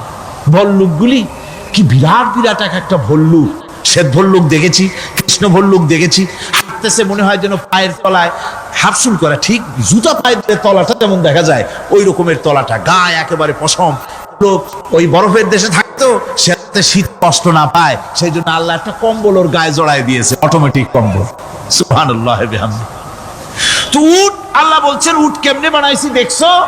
আফালা ইয়ানজুরুনা ইলাল ইবিলি কাইফা খুলিকাত, উট বানালাম কেমনে দেখেছিস? মানুষ অবাক হলো, আল্লাহ এত কথা থুইয়া উটের কথা বলছেন, কারণ নানান রকম মানুষ বলল। শেষ পর্যন্ত প্রাণীতত্ত্ববিদরা তারা আবিষ্কার করলেন মূল কারণটি। অনেক কারণ আছে আল্লাহ পাকে কথা বলার। উট তো মরুভূমির জাহাজ, তারপরে উট মানুষের অনেক উপকারে আসে, এ কথা বলা হয়েছে। প্রাণীতত্ত্ববিদরা খুঁজে খুঁজে তারা দেখতে পেয়েছে যে উটকে জবাহ করে দেখা গেছে উট সমস্ত প্রাণী বাতাস থেকে অক্সিজেন যতটা গ্রহণ করে ততটা ছেড়ে যায়, একমাত্র প্রাণী উট যে যতটা অক্সিজেন গ্রহণ করে বাতাস থেকে সবটা ছাড়ে না, 2/3 ছেড়ে দেয়, 1/3 তার লাংসের পাশে রাখার জন্য আল্লাহ পাক একটা চেম্বার তৈরি করেছেন। ওই চেম্বারের ভিতরে 1/3 অক্সিজেন থেকে যায়, কারণ পানিও রেখে, তার পানি রাখার জন্য রিজার্ভ ট্যাঙ্কি আছে, একটা রিজার্ভ ট্যাঙ্কি আছে, অক্সিজেন রাখার একটা চেম্বার আছে। এগুলি কেন? এই জন্য যে মরুভূমির ভিতরে সাইমুম শিল্পী গোষ্ঠী না, কিন্তু ঝোড়ো হাওয়া, মরুভূমির ভিতরে ঝোড়ো হাওয়া, এই ঝোড়ো হাওয়া যখন আরম্ভ হয়ে যায় তখন মানুষ বাঁচতে পারে না, মানুষ টের পাইয়া সব বাড়িতে চলে যায়। মরুভূমিতে চড়ে বেড়ায় উট, সে যাবে কোথায়? ওর তো যাওয়ার জায়গা নাই। 7 দিন 8 দিন 1 সপ্তাহ 2 সপ্তাহ পর্যন্ত এই মরুভূমিতে ঝড় চলতে থাকে, বালুর ঝড়, কিচ্ছু দেখা যায় না। ওখানে দেখছিলেন বালুর পাহাড়, কালকে আজকে দেখবেন বালুর পাহাড় এখানে চলে আসছে। এইভাবে পাহাড় তৈরি হয়ে যায়, বালি উড়ায় নিয়ে যায় বাতাসে। এই বাতাসের ভিতরে বালু উঠতে থাকে সমানে, মানুষ প্রাণী কিছুই সেখানে শ্বাস করতে পারে না, বাঁচতে পারে না। উটের মতো প্রাণী যে মরুভূমিতে থাকে ও বাঁচবে কি করে? আল্লাহ সুবহানাহু ওয়া তাআলা ওর লাংসের পাশে অক্সিজেন রাখার চেম্বার করে পানির ট্যাঙ্কি তৈরি করে দিয়ে রেখে এমন কায়দা করেছেন, ও যখনই টের পায় যে ঝড় শুরু হবে, সাথে সাথে ঠ্যাং দিয়া মুখ দিয়া গর্ত করে বালুর ভিতরে মাথা ঢুকাইয়া 1 সপ্তাহ 2 সপ্তাহ থাকতে পারবে মাটির তলে, অক্সিজেনের অভাব হবে না। আফালা ইয়ানজুরুনা ইলাল ইবিলি কাইফা খুলিকাত, দেখো নাকি কিভাবে সৃষ্টি করেছি আমি এই সুন্দর উটকে, একবার দেখো। আর শুকরিয়া তোমার মাথা নত হবে। যত বড় কমিউনিস্ট হও, আল্লাহর জন্য সেজদা দিতে বাধ্য হবে যদি তোমার ঈমান এতটুকুনো থাকে। আমার ভাইরা, আল্লাহ রাব্বুল আলামিন অসংখ্য প্রাণী সৃষ্টি করেছেন এবং সবগুলির প্রয়োজন তিনি মিটিয়েছেন। সুবহানাল্লাহ পড়েন। দেখুন সমুদ্রের ভিতরে তিমি চলতেছে, বিশাল তিমি। অনেকে দেখেন নাই, কেউ কেউ দেখেছেন, আমি দেখেছি তিমি মাছ, বিশাল তিমি। এই তিমি মাছ শত শত টন ওজন, একটা তিমি 150 টন 250 টন 500 টন 1000 টন, বিরাট বিরাট ওজনের তিমি মাছ। এই তিমি মাছ পানির নিচে থাকে, আবার পানির উপরেও আসে। উপরে আসবে কেমনে, নিচে যাবে কেমনে এত ওজন নিয়ে? আল্লাহ সুবহানাহু ওয়া তাআলা তার পেটের ভিতরে লক্ষ লক্ষ গ্যালন পানি ধরে, হাজার হাজার গ্যালন পানি ধরে এরকম একটা রিজার্ভ ট্যাঙ্ক তৈরি করেছে। ও যখন ডুবতে চায় তখন পিঠের উপর থেকে ডালাটা উন্মুক্ত করে দেয়, গলগল করে সমুদ্রের পানি পেটের মধ্যে ঢুকতে থাকে। পানিতে ভরে গেল, শরীরের ওয়েট দারুণ ভাবে ওয়েট ক্যারি করলো, তখন সে আস্তে করে সমুদ্রের তলায় ডুবে গেল। আবার যখন সে শ্বাস প্রশ্বাসের জন্য, অক্সিজেনের জন্য সমুদ্রের উপরে উঠতে চায়, তখন ডালাটা খুলে দিয়ে পাম্প দেয় নিজের শরীরে। পাম্প দিলে পরে তার ভিতর থেকে রক্ষিত পানির ফোর্স এত উঁচা হয়, অন্তত 10 মাইল দূর থেকে সেই পানির ফোয়ারা দেখা যায়। তিমি মাছের এই অবস্থা দেখে মানুষ তৈরি করেছে সাবমেরিন। আমি সাবমেরিনেও চড়েছি, দেখেছি দ্বিতীয় বিশ্বযুদ্ধে যে সাবমেরিন ব্যবহার করা হয়েছিল, পোর্টসমাউথে সেই সাবমেরিন আমাকে দেখানো হয়েছে, আমি দেখেছি। তাতেও ঠিক একই কায়দায় পানি ভরে পানির তলায় যায়, আবার ওঠার সময় পানি ছেড়ে উপরে চলে আসে। তিমি মাছ থেকেই মানুষ এটাকে গ্রহণ করেছে। মানুষের শিক্ষার জন্য অগণিত প্রাণী আল্লাহ সৃষ্টি করেছেন বিজ্ঞানের সাথে, তাই কোরআনের সংঘর্ষ নাই। বিজ্ঞান মানুষকে যত বেশি আবিষ্কার করবে, বিজ্ঞান কোরআন বোঝা মানুষের জন্য তত সহজ হবে। আর আপনারা যত জ্ঞানী হবেন, কোরআন যত পড়বেন, মাথা তত নত হবে। তুলা গাছের ফল যত পাকে তত গাছ কি হয়, ডালগুলো কি হয়, উপরে উঠে যায়। বোঝেন না কেন? তুলা গাছ নাই আপনাদের দেশে? তুলারে কি কয় চট্টগ্রামে? তুলা গাছরে কি কয়? তুলা গাছ। তুলা গাছের ফল যত পাকে তত গাছের ডাল কি হয়, যখন কাঁচা থাকে তখন নিচে থাকে, ডাল ঝুঁকে পড়ে, আর পাকলে পড়ে উপরে উঠে যায়। আর আম গাছের ফল যত পাকে তত ডাল কোথায় যায়, নিচে যায়। যারা মানুষের তৈরি করা এই সমস্ত জ্ঞানে যারা সমৃদ্ধ হয়, তারা ওই তুলা গাছের মতো আস্তে করে যতই জ্ঞানে বৃদ্ধ হয় ততই ডাল উপরের দিকে যায়, জ্ঞান তত হালকা হয়। আর কোরআন আমের মতো, কাঁঠালের মতো, মানুষের উপকারী এমন এক ফলের মতো, যত পাকে যত পড়ে, জ্ঞান যত সমৃদ্ধ হয় ততই আল্লাহর সামনে মাথা নত হয়ে যায়। মানুষের কাছে জ্ঞান খুবই সংক্ষিপ্ত জ্ঞান, মানুষের কাছে অমা উতিতুম মিনাল ইলমি ইল্লা কালিলা, খুব সামান্যতম জ্ঞানই তোমাদেরকে দেওয়া হয়েছে, বেশি জ্ঞান আমাদের কাছে নাই। সবচাইতে বড় জ্ঞানের উৎস আল্লাহ সুবহানাহু ওয়া তাআলা, জ্ঞানের উৎস হচ্ছে কোরআনে হাকিম। সেই কোরআন থেকে আল্লাহ পাক দয়া করে আমাদেরকে কোরআন শিখিয়েছেন, জোরে কোন সুবহানাল্লাহি বিহামদিহি। এই কোরআনের সব কথা আল্লাহ আর রহমান আল্লামাল কোরআন, আল্লাহর সবচাইতে বড় দয়া আমাদেরকে কোরআন শিখিয়েছেন, জোরে কোন সুবহানাল্লাহ। সেই কোরআনের মর্যাদা, সেই কোরআনের শিক্ষা, সেই কোরআন দিয়ে আমাদের কি ফায়দা ইত্যাদি কথা আমি ধীরে ধীরে আপনাদের সামনে আলোচনা করব ইনশাআল্লাহুল আজিজ। সবাই বলেন আমিন। আমার ভাইরা, এই আলোচনা থেকে কেউ মাহরুম হবেন না, এই আলোচনা থেকে কেউ মাহরুম হবেন না। একজনে গতকাল বলেছিলাম, তিনজনকে যদি দাওয়াত দিয়ে আনেন তাহলে ফায়দাটা কি জানেন? আপনার দাওয়াতে একটা ভাই যদি অতিরিক্ত আসেন এ মাহফিলের মধ্যে ওয়াজ শোনার জন্য, কোরআন শুনলেন, কোরআনের দিকে আকৃষ্ট হলেন, নামাজি হলেন, দিনদার হলেন, পরেজগার হলেন, আপনি মরে যাবেন, কিয়ামত পর্যন্ত এই সব আল্লাহ পাক আপনার আমলনামায় লিখে দিবেন। জোরে বলেন আমিন, আরো জোরে বলেন আমিন, আল্লাহুম্মা আমিন। আল্লাহ তার প্রতি রহম করুন, আমরা বলি আমিন। সুতরাং বলতেছিলাম যে এই পবিত্র রমজানুল মুবারক এটি কি জিনিসটা, কি জিনিসটা বোঝাবার জন্য আমি বলি, যেমন এই ঘড়িটা এটা কেনার পর 2-1 বছর পর এটা ফাস্ট হয় অথবা কি হয়, স্লো হয়ে যায়। তখন এটাকে সারার জন্য আমরা হসপিটালে দিই।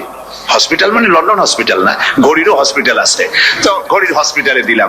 ওরা এটাকে দেখে শুনে ওয়াইলিং করে টরে দিল ঠিক মতো। একবার যদি ঠিক করে দিল, আবার আমার 1-2 বছর চললো, আর কোনো ডিস্টার্ব করবে না, ঠিক কিনা?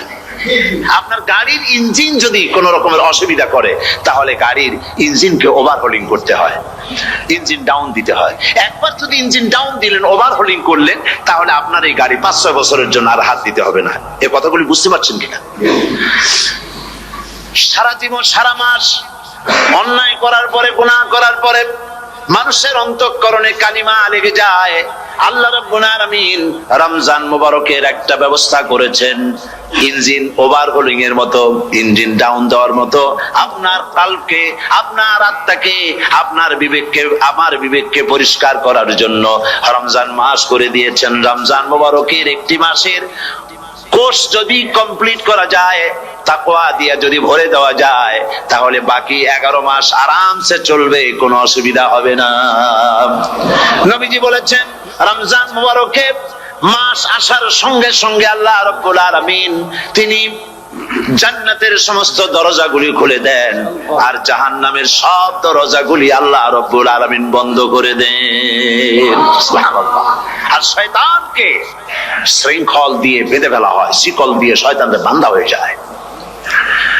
এই হাদিসটা যখনই শুনাই বিভিন্ন জায়গায়, লোকেরা বিভিন্ন জায়গায় প্রশ্ন করে, হুজুর কোন তো যে শয়তানরে বান্ধাতে হয়, কিন্তু রমজান মাস তো লোকেরা মদ খায়, মিথ্যা কথা কয়, তাহলে শয়তান বান্ধা থাকলো কেমনে?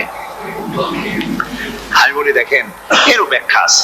এর ব্যাখ্যা হলো এই, কোন কোন ঘড়ি আছে একবার চাবি দিলে 6 মাস চলে, আর একবার চাবি দিলে 2 বছর চলে, আবার চাবি দিলে লাইফ চলে যায়। এরকমের ঘড়িও আছে। কোন কোন মানুষের শয়তানে এমন চাবি দিছে যে চাবিতে 6 মাস চলে, কোনটায় 10 মাস চলে, কোনটায় বছর চলে। রোজার মাসেও যারা গুনাহ করে, শয়তানে এমন চাবি দিছে যে রোজার মাসেও বন্ধ হচ্ছে না। এরা শয়তানের খপ্পরে পড়ে গেছে। আল্লাহ এই চাবি থেকে মুসলমানদেরকে হেফাজত করুন, বলি আমিন। জোরে বলেন আমিন। শয়তান থেকে পানাহ কেউ দিতে পারে না, কোন গভর্নমেন্ট পারবে না। ব্রিটিশ গভর্নমেন্ট পারবে নাকি? আমেরিকান গভর্নমেন্ট, কেউ পারবে না। শয়তান থেকে পানাহা দিতে পারে কেবলমাত্র কে?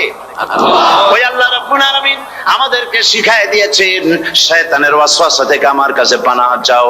আউযু বিল্লাহি মিনাশ শাইতানির রাজিম। বিতাড়িত মরদুদ শয়তানের ওয়াসওয়াসা থেকে পানাহা চাই, আল্লাহর কাছে পানাহা চাও। আল্লাহ পাক বলেন আমি পানাহা দিতে পারি শয়তানের ওয়াসওয়াসা থেকে। শয়তান থেকে আশ্রয় একমাত্র সিকিউর নিরাপত্তা পেয়েছেন আল্লাহর পয়গম্বরেরা। সুবহানাল্লাহ। আম্বিয়া আলাইহিমুস সালাম তারা আল্লাহ কর্তৃক নিয়ন্ত্রিত, শয়তানের ক্ষমতা নাই পয়গম্বরদের কাছে যাওয়া। চতুর সীমানার ভেতরে শয়তান প্রবেশ করে কোন নবীকে ওয়াসওয়াসা দিতে পারবে না। বলি সুবহানাল্লাহ। এই জন্য শয়তান থেকে বেঁচে যাওয়া, শয়তানের ওয়াসওয়াসা থেকে বাঁচা খুবই কঠিন। সেই জন্য আল্লাহ পাক বলছে শয়তানকে বেঁধে রাখা হয়, জান্নাতের সমস্ত দরজা খোলা, জাহান্নামের সমস্ত দরজা বন্ধ হয়ে যায়। এই নিয়ামতের মাস আমাদের সামনে। প্রত্যেকটি যখন কোন ওয়ার্কশপ হয়, তো ওয়ার্কশপের জন্য এক একটা কি বলে সিলেবাস থাকে। রমজান মুবারক একটা ওয়ার্কশপ। এই ওয়ার্কশপের মধ্যে একটা সিলেবাস আছে, সেই সিলেবাসের নাম হচ্ছে কোরআন। কোরআন কোরআন কোরআন নাজিলের মাসে আমরা কি কোরআন তেলাওয়াত করি? বলেন। রোজা হচ্ছে, হাদিস শরীফের মধ্যে বলা হয়েছে আস-সাওমু জুন্নাহ, রোজা হচ্ছে ঢাল। রোজা কি কন্ত? ঢাল বোঝেন তো? ঢাল কি? প্রোটেক্টর। আপনি জিহাদের ময়দানে, যুদ্ধের ময়দানে নিরাপত্তার জন্য, বাইরের থেকে আক্রমণকে ভিড়াবার জন্য কি ব্যবহার করেন? ঢাল ব্যবহার করেন। রোজা হচ্ছে ঢাল, শয়তানের সমস্ত আক্রমণ থেকে বাঁচার জন্য রোজা হচ্ছে ঢাল। রোজার দিনে কেউ যদি আপনার সাথে ঝগড়া করে, তাহলে রাসূল বলেছেন তুমি বলো, তুমি ঝগড়ায় প্রবৃত্ত হবে না। তোমার সাথে যদি কেউ ঝগড়া করে, তুমি বলবে ইন্নী সাইম, আমি রোজাদার। আমি তোমার মতো ঝগড়া করতে আমিও পারি, আমি তোমার মতো গালাগালি দিতে পারি, কিন্তু আমি দেব না, ঝগড়াও করব না, গালিও দেব না, মারামারিও করব না, কারণ আমি রোজাদার। সুবহানাল্লাহ। রোজা আপনাকে গুনাহ থেকে বাঁচায় দেবে। দেখেন রোজা কিভাবে গুনাহ থেকে বাঁচায়। মিথ্যেবাদী, মিথ্যেবাদী সারাক্ষণ মিথ্যে কথা বলে, কিন্তু রোজার মাস আসছে। এখন মিথ্যাবাদী যারা, তাদের ঘনিষ্ঠ লোকদের কাছে শুনেছি যে তারা বলে, যদি কোনো লোক দিনের বেলা এসে যায় আর এমন কথা, যে কথা বলতে গেলে মিথ্যা বলা ছাড়া উপায় নাই তার জন্য, সে তখন বলে ভাই তুমি তো অসময় আসছো, এখন আমি খুব ব্যস্ত, আই এম ভেরি বিজি, তুমি রাত্রে আসো। কথা বুঝতে পেরেছেন তো? রোজা হচ্ছে কি? রোজাটা কি বলে? ঢাল। কোন মেয়ে লোকের দিকে চোখ পড়লো, আহা আমি তো রোজাদার, চোখকে সাথে সাথে নিচে নামায় ফেললো। গানের আওয়াজ আসলো, আমি তো রোজাদার, সে গানটা শুনলো না। কাজী সমস্ত গুনাহ থেকে বাঁচার জন্য রোজা একটা বিরাট হাতিয়ার। সুবহানাল্লাহ।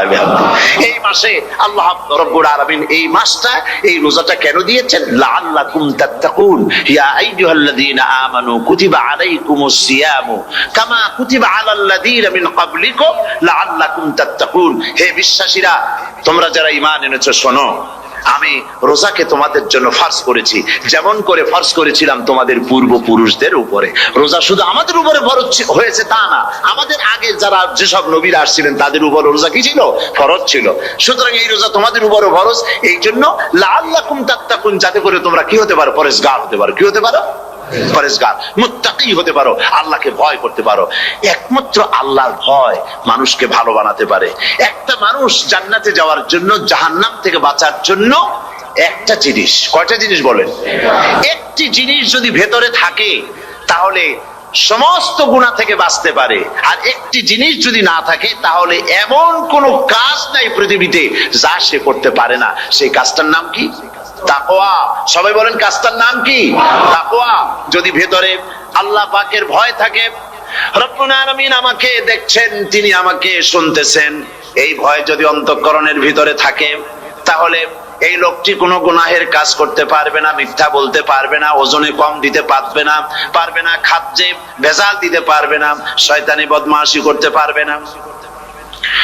আর যদি এই জিনিসটির অভাব থাকে, যদি তাকওয়া না থাকে তাহলে সমস্ত অন্যায় কাজ সে করতে পারবে। এই জন্য আল্লাহ রাব্বুল আলামিন বলেন, রোজা এই জন্য দান করেছে যাতে করে, রোজার মাস এই জন্য দিলাম, লাআল্লাকুম তাত্তাকুন, তোমাদের ভিতরে তাকওয়ার সৃষ্টি হয়। এই ওয়াজ আমি আপনাদের সামনে অনেকবার করেছি। হযরত ওমর রাদিয়াল্লাহু তাআলা আনহু রাতের বেলায় ঘুরতে ঘুরতে দেখেন এক বাড়িতে আলো জ্বলছে, শেষ রাত। এই রাত্রে বাড়িতে আলো জ্বলে কেন? ভাবলেন কোন অসুখ বিসুখ হলো নাকি। তো উনি কাছে গেছেন, গিয়ে কান পেতে শুনতেছেন। বাড়ির মালিক বুড়ি তার যুবতী মেয়েকে ডেকে বলছে, মা ওঠো, তাড়াতাড়ি ওঠো। কেন? কয় যে সকাল তো হয়ে গেল, দুধ দই এনেছি, আমি দুধ এনে রাখছি, এখন তুমি পরিমাণ মতো সবটা পাত্রে পানি দিয়ে ভরে দাও, তাহলে ওজন বেশি হবে আর আমরা ভালো লাভ করতে পারবো। মেয়ে বলছে, মা তুমি বলো কি, এটা আমার দ্বারা সম্ভব না। কেন সম্ভব নয়? হযরত ওমর এক ফরমান জারি করেছেন, তিনি বলেছেন পানিতে, দুধের মধ্যে পানি মিশাতে নিষেধ করেছেন।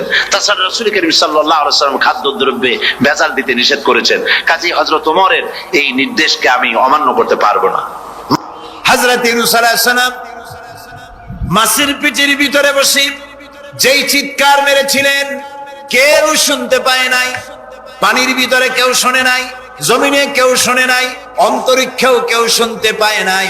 আল্লাহ রাব্বুল আলামিন বলেন, আমি আরশের মালিক ইউনূসের চিৎকার আমি শুনেছি, শুধু শুনি নাই, জবাবও দিয়ে দিয়েছি। ফাস্তাজাবনা লাহু ওয়া নাজ্জাইনাহু মিনাল গাম্মি ওয়া কাযালিকা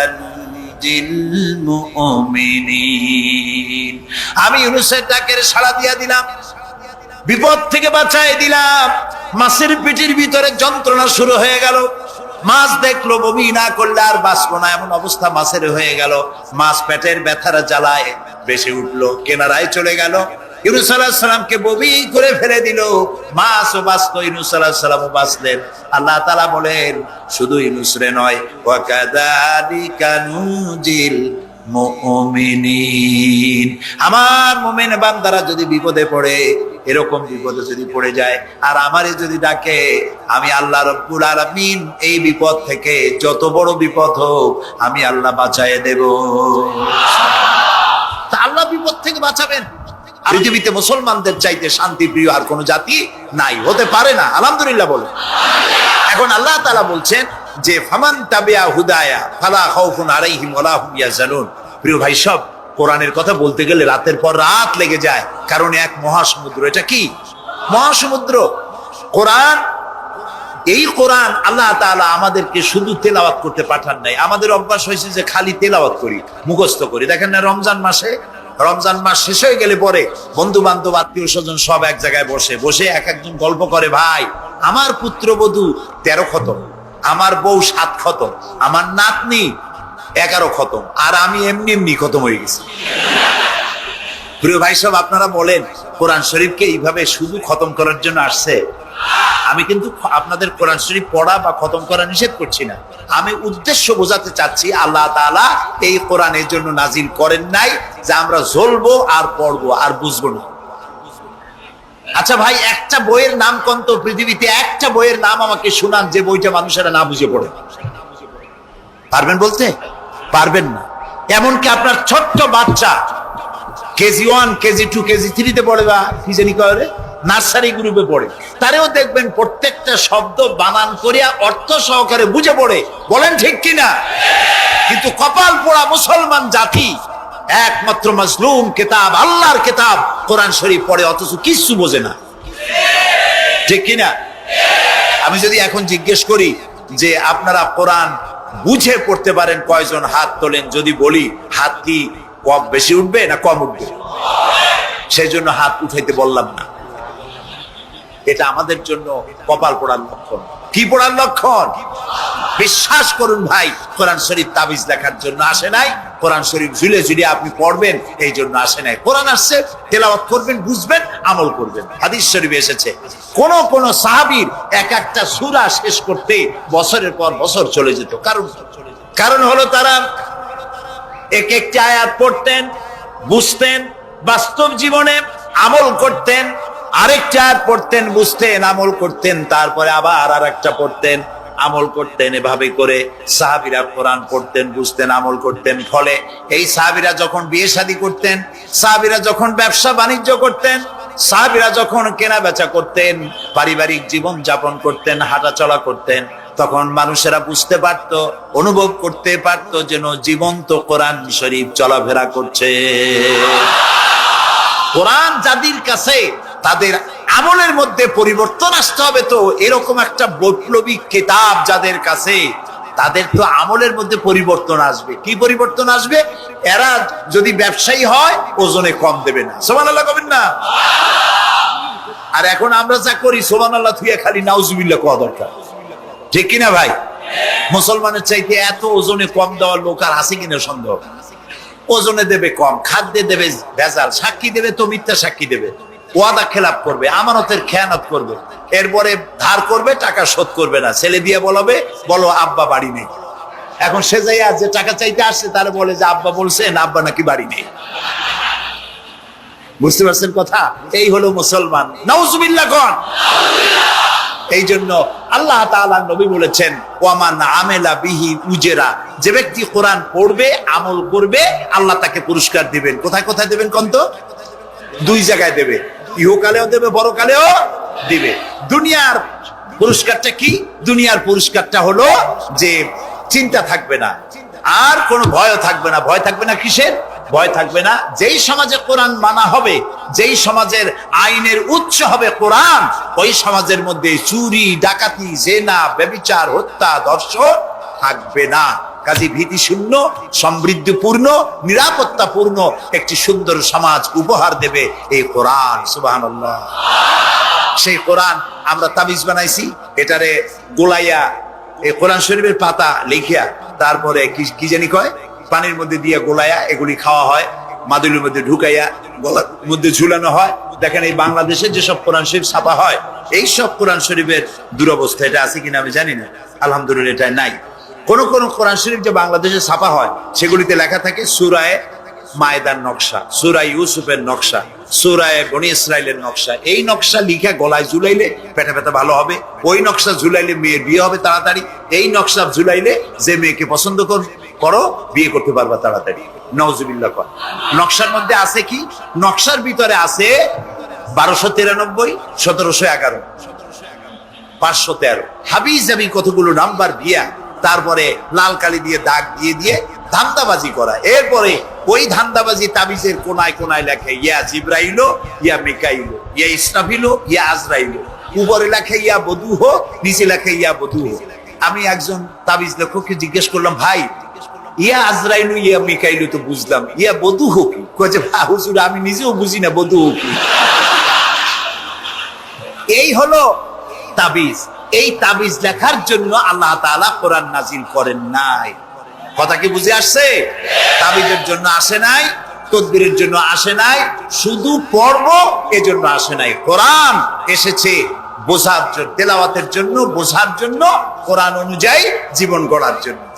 আল্লাহর নবী তাই বলেন, ওয়ামান আমেলা বিহি উজরা, কোরআন শরীফ যে পড়বে আর আমল করবে, দুনিয়ায় শান্তি দেওয়া হবে, আখিরাতেও পুরস্কৃত করা হবে। আখিরাতের পুরস্কারটা কি? নবীজি বলেছেন, মান কারাল কুরআনা ফাস্তাজহারাহু ফাহাল্লা হালালাহু ওয়া হাররামা হারামাহু আদখালাহুল্লাহুল জান্নাহ ওয়া শাফাআহু ফি আশরাতিন মিন আহলি বাইতিহি কুল্লুহুম ক্বাদ ওয়াজাবাত লাহুন নার। সাদাকান নবী সাল্লাল্লাহু আলাইহি ওয়াসাল্লাম। নবী করিম সাল্লাল্লাহু আলাইহি ওয়াসাল্লাম বলেছেন, যে ব্যক্তি কোরআন পড়লো, বুঝলো, আর কোরআনের হালালকে হালাল জেনে চললো, হারাম থেকে বিরত থাকলো, আর কোরআনের আইনকে প্রতিষ্ঠিত করার আন্দোলনে শরীক হলো, সুবহানাল্লাহ গণ, এরকম লোককে আল্লাহ তাআলা কিয়ামতের দিন জান্নাত দান করবেন। সুবহানাল্লাহ। ওয়ামান আমিলা বিহি উজরা ওয়ামান হাকামা বিহি আদালা। এই কোরআন শরীফ দিয়ে যে বিচার করবে, আল্লাহ তাআলা বলছেন সেই করবে কেবলমাত্র জাস্টিস, জাস্টিস, ইনসাফ কায়েম করতে পারবে, যে কোরআন দিয়ে বিচার ফয়সালা করবে। আমাদের দেশে এই যে কোর্ট কাছারি আদালত আছে, এই কোর্ট কাছারি আদালতগুলি কোরআন দিয়ে যদি বিচার করতেন, সেটা ইনসাফ হতো। যেহেতু ইনসাফ, আল্লাহর চাইতে ইনসাফগার আর কেউ নাই। আছে কি বলেন? নাই। এখানে ধরুন একজন মানুষ যদি একজনের একটা ঠ্যাং ভাঙিয়ে ফেলাই দিল, তাহলে বিচার কি হবে? ব্রিটিশ ল যেটা আছে, বাংলাদেশ পেনাল কোড যেটা আছে, এই পেনাল কোডে বলা হবে যে সলিমউদ্দিন ঠ্যাং ভাঙছে বসিরউদ্দিন, যে ভাঙছে তার জন্য শাস্তি এই হবে 6 মাসের জেল, 2000 টাকা জরিমানা করে দিবে। এখন আপনি বলেন বিচার মাফে কি দিয়া? ইনসাফের প্রতীক কি? ইনসাফের প্রতীক দাড়িপাল্লা। এই দাড়িপাল্লায় এখন আপনি ওজন দেন ইনসাফ। ঠ্যাং ভাঙছে কার? সলিমউদ্দিন, তার ভাঙ্গা ঠ্যাং এক পাশে থর, এক পাল্লা। আর বসিরউদ্দিন ভাঙছে ঠ্যাং, সেই কারণে তার 2000 টাকা জরিমানা আর 6 মাসের জেল আর এক পাল্লায় রাখেন। এবার দাড়ি ধরে টান দেন, সমান হবে? যদি 50,000 টাকা জরিমানা হয় আর 6 বছরের জেল হয়, তাও কি সমান হবে? হবে না। সমান হবে কি হলে? সমান হবে ওই সলিমউদ্দিন ভাঙ্গা ঠ্যাং এক পাল্লায় দেওয়া, আর যে ভাঙছে তার নাম কি? বসিরউদ্দিন। সলিমউদ্দিন কেউ যদি থাকেন রাগ করবেন না, আমি একটা দৃষ্টান্ত দিচ্ছি। এখন ওই বসিরউদ্দিন ভাঙ্গা তার একটা ঠ্যাং ভাঙ্গিয়া যদি এই পাল্লায় রাখেন, এখন যদি টান দেন, তাহলে সমান হবে কিনা বলুন? এটা হচ্ছে কোরআন। এই কোরআন বলছে পায়ের বদলে পা, হাতের বদলে হাত, নাকের বদলে নাক, চোখের বদলে চোখ, জানের বদলে জান। সুবহানাল্লাহ। এটা ইনসাফ। এই ইনসাফ হচ্ছে কোরআনের দেওয়া ইনসাফ। সুতরাং আল্লাহ তাআলা নবী বলছেন ওমান হাকামা বিহি আদালা, যে ব্যক্তি এই কোরআন দিয়ে বিচার ফয়সালা করবে, যে ব্যক্তি, যে পরিবার, যে সমাজ, তারা ইনসাফ কায়েম করতে পারবে। যেহেতু আল্লাহর চাইতে ইনসাফগার পৃথিবীতে আর কেউ নাই, আকাশেও নাই, জমিনেও নাই। রাসূলুল্লাহ বলছেন ওয়ামান দা ইলাইহি হুদিয়া ইলা সিরাতিল মুস্তাকিম, যে ব্যক্তি কোরআনের দিকে মানুষকে দাওয়াত দেয়, সেই একটি সহজ সরল রাস্তার দিকে দাওয়াত দেয়, যে রাস্তার শুরু পৃথিবী থেকে আর রাস্তার শেষ জান্নাতুল ফেরদাউসে গিয়ে। সুবহানাল্লাহ। এটা হচ্ছে সেই কোরআন। বুঝতে না পারার কারণে আমরা বিপদে পড়েছি। প্রিয় ভাই সব, আপনারা আছেন কষ্টে, বসেছেন পানির মধ্যে, আছেন দাঁড়াইয়া, মাথার উপরে ছেঁড়া সামিয়ানা বিরক্ত করছে। আমি লম্বা করতে চাই না, অল্পের মধ্যে ছেড়ে দেই, যাতে করে আপনাদেরও সুবিধা হয়, কষ্ট না হয়।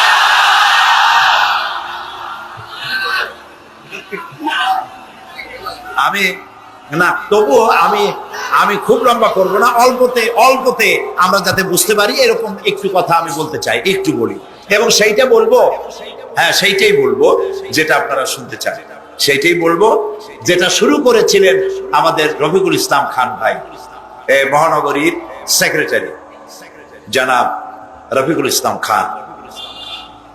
আল্লাহ তাআলা ওনার প্রতি রহম করুন, আমরা বলি আমিন। এবং আমার বক্তৃতার পরে আমরা আমাদের সম্মানিত অ্যাসিস্ট্যান্ট সেক্রেটারি জেনারেলের কিছু কথা আমরা শুনবো ইনশাআল্লাহ। তো আমি ওই আয়াতটা দিয়েই কথা বলি। আল্লাহ তাআলা বলছেন ইয়া আইয়ুহাল্লাযীনা আমানু হাল আদুল্লুকুম আলা তিজারাতিন তুনজিকুম মিন আযাবিন আলীম تؤمنون بالله ورسوله وتجاهدون في سبيل الله بأموالكم وأنفسكم ذلكم خير لكم إن كنتم تعلمون। হে বিশ্বাসীরা, তোমরা যারা ঈমান এনেছো শোনো, হাল আদুল্লুকুম আলা তিজারাতিন, আমি কি তোমাদেরকে এমন একটি ব্যবসার কথা বলবো না, যে ব্যবসায় তোমাদেরকে জাহান্নামের কঠিন শাস্তি থেকে তোমাদেরকে রক্ষা করবে? এমন একটি ব্যবসার কথা বলবো না? তার মানে অবশ্যই এরকম একটা ব্যবসার কথা আমি তোমাদের বলবো, যে ব্যবসা তোমাদেরকে জাহান্নামের কঠিন শাস্তি থেকে বাঁচায় দেবে। সুবহানাল্লাহ বলি। জাহান্নাম থেকে বাঁচাবার জন্য ব্যবসা শিখাচ্ছেন কে? আল্লাহ। এবার দেখেন, ব্যবসা এটা করলে লাভও আছে, নোকসানও আছে, ঠিক না? বলেন আছে কিনা? লস এন্ড প্রফিট এর মধ্যে থাকবে। কিন্তু আল্লাহ রাব্বুল আলামিন বলেন, আমার সঙ্গে যে ব্যবসা করবে ওই ব্যবসাটা হচ্ছে তিজারাতান লান তাবুর। আমার সাথে যে ব্যবসাটা করবা এই ব্যবসায় কোনো নোকসান নাই, শুধু লাভ লাভ আর লাভ। কে বলতেছেন এরকম একটা ব্যবসা করবেন? আমি জানি আমরা লাভের ব্যাপারে খুব আছি, নোকসানে আমরা কেউ নাই। মানুষ লেখাপড়া জানুক আর না জানুক, লাভ যেখানে সেখানে মানুষ ছাপ দেয় তাড়াতাড়ি। ওই যে বলে না যে এই হিসাব না জানলে কি হবে, কম দিলে টের পায়। আমরা লাভ খুব ভালোই বুঝি, এই জন্য এটা কোরআনও নয় হাদিসও নয়, একটু রূপক কথা। এক ব্যবসায়ী নেকে কিয়ামতের দিন হাজির করা হবে, ফেরেশতা তাকে বলবে যে আল্লাহর বান্দা, তোমার পাপ আর পুণ্য, নেক আর বদ এই দুটি সমান সমান হয়ে গেছে, 50-50। এখন কোন জায়গায় যাবা, কম বেহেশতে যাবা না দোজখে যাবা? ব্যবসায়ী লোকটা কিছু জানে না, সে কয় যে ফেরেশতা ভাই, আমি তো দোজখে চিনি না, বেহেশতেও চিনি না, সারা জীবন ব্যবসা করছি, যে জায়গায় গেলে আমার 2 টাকা লাভ হয় ওইখানে আমার পাঠাবো। তো মানুষ লাভ খুব ভালো বোঝে এবং লাভের দিকে মানুষ ঝোঁকে বেশি।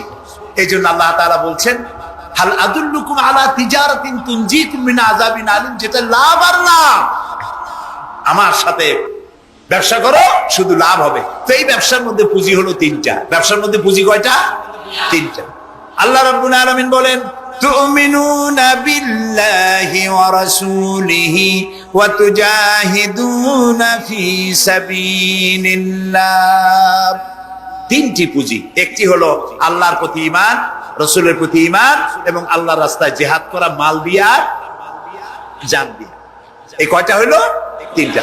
চলুন এই 3টি কথার ব্যাখ্যা করে তারপরে মোনাজাত করব সংক্ষেপে, যেন আমরা আল্লাহর সাথে ব্যবসাটা শুরু করতে পারি আজকে থেকেই। আল্লাহ যেন তৌফিক দেন, বলেন আমিন। 1 নম্বর হচ্ছে তুমিনুনা বিল্লাহ, আল্লাহর প্রতি বিশ্বাস, আল্লাহর প্রতি ঈমান, বলেন আল্লাহর প্রতি ঈমান। এখন আপনারা বলবেন যে এটা তো কোনো নতুন কথা হলো না, আল্লাহর প্রতি ঈমান আনছি, যদি ঈমানই না থাকতো তাহলে কি বৃষ্টির মধ্যে এই পানির মধ্যে আমরা কি বসে থাকতাম? 100% সত্য কথা। ঈমান না থাকলে কেউ আসতেন না, আর এই পানির মধ্যে, ঝড়ের মধ্যে বাঁশ ভাঙ্গে মাথায় পড়তে পারে এই ঝুঁকি নিয়ে বসতেন না, ঠিক কিনা ভাই? আমরা সবাই ঈমানদার। তবে আল্লাহর উপর ঈমান আনতে হলে 4টি শর্ত লাগে। কয়টি শর্ত? 4টি শর্ত ফুলফিল করলে আল্লাহর উপর ঈমান এনেছি বলে প্রমাণিত হবে, নইলে আল্লাহ আছে এ কথা নুরা পাগলাও বলছে। নুরা পাগলার বলা আর আপনার আমার বলা এটা তো এক হওয়ার কথা না, ঠিক কিনা বলে? তা আল্লাহর উপর ঈমান আনতে হলে শর্ত কয়টা? 4টে। 1 নম্বরের শর্ত হলো আল্লাহর জাত সম্পর্কে স্বীকার করে নেওয়া, আল্লাহর অস্তিত্ব, আল্লাহ আছেন এটা মেনে নেওয়া। তো আল্লাহ আছেন এ ব্যাপারে আমাদের কোনো দ্বিমত নেই, ঠিক না? এবং কোরআনে কারীমের ছোট্ট একটি সূরায় আল্লাহ তাআলা তার নিজের জাত সম্পর্কে এভাবে বলেছেন, কুল হুয়াল্লাহু আহাদ। আমরা জানি না এই সূরা? পড়েন, কুল হুয়াল্লাহু আহাদ আল্লাহুস সামাদ লাম ইয়ালিদ ওয়া লাম ইউলাদ ওয়া লাম ইয়াকুল লাহু কুফুয়ান আহাদ। আল্লাহ তাআলা বলেন, বলো হে নবী আপনি বলুন, আল্লাহ এক এবং একক, তিনি কারো মুখাপেক্ষী নন, তিনি কাউকে জন্ম দেন নাই, তাকেও কেউ জন্ম দেয় নাই, দুনিয়া এই আকাশে এবং জমিনে তার সমকক্ষ কেউ নাই। তিনি এক, তিনি একক, তিনি ছিলেন, তিনি আছেন এবং তিনি থাকবেন। লাইসা কামিসলিহি শাইউন, তার মতো কেউ নাই। তবে প্রশ্ন ওঠে আল্লাহ আছেন কোথায়? এরকম একটা প্রশ্ন করা যেতে পারে, আল্লাহ কোথায় আছে? বলতে পারবেন কোথায় আছে? এটি নিয়ে বিভ্রান্তি আছে মানুষের মধ্যে। কেউ বলেন আল্লাহ সদা সর্বত্র বিরাজিত, সব জায়গায় তিনি আছেন। এই কথাটি সত্য নয়। আল্লাহর যদি সব জায়গায় থাকা লাগে তাহলে পৃথিবীর মধ্যে ভালো জায়গাও আছে, খারাপ জায়গাও আছে। আছে না খারাপ জায়গা? আমি সেসব জায়গার নাম নিলাম না, আপনারা বুঝে নেন। তাহলে আল্লাহ সব জায়গায় থাকলে এই কথা যদি সত্য হয় তাহলে এটি অত্যন্ত বেয়াদবিমূলক কথা, এ কথা ঠিক না। আল্লাহ আছেন কোথায়? আল্লাহ নিজেই বলছেন তিনি কোথায় আছেন। কোরআনে কারীমে রব্বুল আলামিন তিনি কোথায় আছেন এ কথা তিনি নিজেই বলে দিয়েছেন, আর রহমানু আলাল আরশিস তাওয়া। আল্লাহ তাআলা আরশের উপরে আছেন, সুবহানাল্লাহ ওয়া বিহামদিহি। এবং প্রত্যেক রাত্রে তিনি শেষ রাত্রে প্রথম আকাশে আসেন, নবী করিম সাল্লাল্লাহু আলাইহি সাল্লাম বলেছেন। প্রিয় ভাই সব, তো আল্লাহ তাআলা সদা সর্বত্র বিরাজমান যে কথাটা বলা হয় এটা আক্ষরিক অর্থে ওরকম না, এটা ব্যাখ্যা সাপেক্ষে কথা। আল্লাহ সদা সর্বত্র সব জায়গা সম্পর্কে ওয়াকিফাল, তিনি সব জানেন, সব দেখেন। তিনি সামিউন, তিনি বাসিরুন, তিনি দেখতে পান, তিনি শুনতে পান। আপনার আল্লাহর কাছে সাহায্য চাও। আমরা সূরা ফাতিহার ভিতরে প্রত্যেক নামাজের প্রতি রাকাতি বলি ইয়্যাকা না'বুদু ওয়া ইয়্যাকা নাস্তাঈন। আল্লাহ তাআলা একমাত্র তোমার ইবাদত করি আর একমাত্র তোমারই কাছে সাহায্য কামনা করি।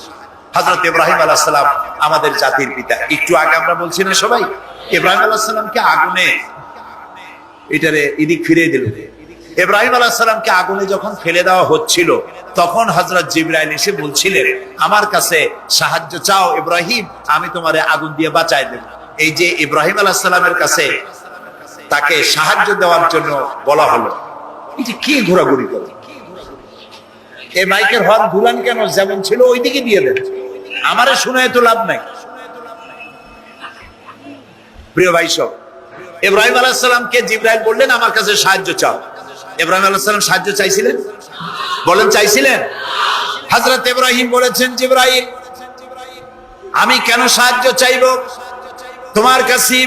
আমি তো এমন কোন অন্ধ আল্লাহর ইবাদত করি না যিনি তার নিজের চোখে তার গোলামের দুঃখ দুর্দশা দেখতে পান না। আল্লাহ কি দেখছেন না যে আমি বিপদে পড়ছি? আমি তোমার কাছে কেন সাহায্য চাইবো? আমি আগুনে পড়লে যদি আল্লাহ খুশি হন তাহলে আমি তো এভাবে 1000 বার করতে রাজি আছি আবার আল্লাহকে খুশি করার জন্য। এটা হলো আল্লাহর প্রতি বিশ্বাস এবং আল্লাহর কাছে চাওয়া। চাইতে হবে কার কাছে? আমি বিপদে পড়ছি বলবো কারে? আমি অশান্তিতে আছি বলবো কারে? আমার অভাব আছে বলবো কারে? সব অবস্থায় আল্লাহকে বলতে হবে। দেখুন আমাদের জাতির পিতা ইব্রাহিম আলাইহিস সালামের কথা কোরআন শরীফে আল্লাহ তাআলা বলে দিয়েছেন। তিনি কি বলেছেন? হযরত ইব্রাহিম বলেছেন আল্লাযী হুয়া ইউতঈমুনি ওয়া ইয়াসকিন। আমি যখন ক্ষুধার্ত হই আল্লাহ আমারে খাওয়ান, আমি যখন তৃষ্ণার্ত হই আল্লাহ আমারে পান করান। ওয়া ইযা মারিতু ফাহুয়া ইয়াশফিন। আমি যখন অসুস্থ হই আল্লাহ আমারে রোগ মুক্ত করেন। সুবহানাল্লাহ। আইয়ুব আলাইহিস সালাম 18 বছর রোগ ভোগ করলেন, কষ্ট পাইলেন, তিনি সাহায্য কার কাছে চাইছিলেন? ইউনূস আলাইহিস সালামের মতো বিপদে এই পৃথিবীর কোন মানুষ এত বড় বিপদে পড়ে নাই। মাছে তারে গিলে ফেললো, পানির অতল তলদেশে মাছ চলে গেল, মাছের পেটে দরজা নাই, জানালা নাই, ভেন্টিলেটর নাই, মাথা গলাইয়া কোন রকম বাইর হবে এমন কোন পথ নাই, বাঁচার কোনো উপায় নাই। হযরত ইউনূস আলাইহিস সালাম যখন মাছের পেটের ভিতরে বিরাট বিপদে পড়ে গেলেন, হযরত ইউনূস আলাইহিস সালাম সাহায্য কার কাছে চেয়েছিলেন বলুন? তিনি বললেন আল্লাহ তাআলা তার ঘটনা কোরআন শরীফের মধ্যে এভাবে বর্ণনা করেছেন ওয়াযান্নুন ইয যাহাবা মুগাদিবান ফাযান্না আন লান নাকদিরা আলাইহি ফানাদা في الظلمات أن لا إله إلا أنت سبحانك إني كنت من الظالمين। আল্লাহ শোনাচ্ছেন, ও পৃথিবী মানুষেরা শোনো, ইউনূসকে যখন মাছে গিলে ফেললো সে তখন ত্রিবিধ ফানাদা ফি যুলুমাত জমায় কাসির ত্রিবিধ অন্ধকারের ভেতর থেকে তিনি চিৎকার মারলেন। রাতের অন্ধকার, মাছের পেটের অন্ধকার, পানির অন্ধকার, এই ত্রিবিধ অন্ধকারের মধ্য থেকে ইউনূস আলাইহিস সালাম চিৎকার মারলেন লা ইলাহা ইল্লা আনতা। আয় আল্লাহ তুমি ছাড়া কোনো ইলাহা নাই, সুবহানাকা আমি তোমার প্রশংসা করছি। আয় আল্লাহ তাআলা আমি আমার নফসের উপরে জুলম করেছি, আমার উপরে আমি জুলম করেছি। আল্লাহ তাআলা এই চিৎকার শুনেছিলেন, শুনেছেন? হযরত ইউনূস আলাইহিস সালাম মাছের পেটের ভিতরে বসে যেই চিৎকার মেরেছিলেন কেউ শুনতে পায় নাই। পানির ভিতরে কেউ শোনে নাই, জমিনে কেউ শোনে নাই, অন্তরিক্ষেও কেউ শুনতে পায় নাই। আল্লাহ রাব্বুল আলামিন বলেন আমি আরশের মালিক, ইউনূসের চিৎকার আমি শুনেছি, শুধু শুনি নাই জবাব দিয়ে দিয়েছি। আস্তাজাবনা লাহু ونجيناه من الغم وكذلك ننجي المؤمنين আমি ইউনূসের ডাকের সাড়া দিয়া দিলাম, বিপদ থেকে বাঁচায় দিলাম। মাছের পেটের ভিতরে যন্ত্রণা শুরু হয়ে গেল, মাছ দেখলো বমি না করলে আর বাঁচলো না, এমন অবস্থা মাছের হয়ে গেল। মাছ পেটের ব্যথার জ্বালায় বেশি উঠলো, কেনারায় চলে গেল। ইউনূস আলাইহিস সালামকে বমি করে ফেলে দিল, মাছও বাঁচলো, ইউনূস আলাইহিস সালামও বাঁচলেন।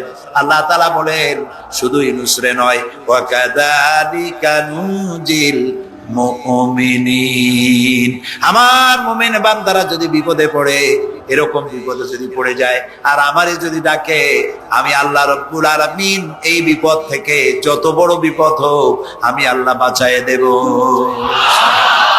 তা আল্লাহ বিপদ থেকে বাঁচাবেন, আর আমি মুসলমান বিপদে পড়েছি, মাজারে গিয়া চাইলাম, নাউযুবিল্লাহ। বিশ্বাস করুন ভাই, বিশ্বাস করুন, কবরের ভিতরে যিনি শুয়ে আছেন, যত বড় পীর হোক, যত বড় খাজা বাবা হোক, আপনাকে সাহায্য তিনি করতে পারবেন না, পারবেন না, পারবেন না।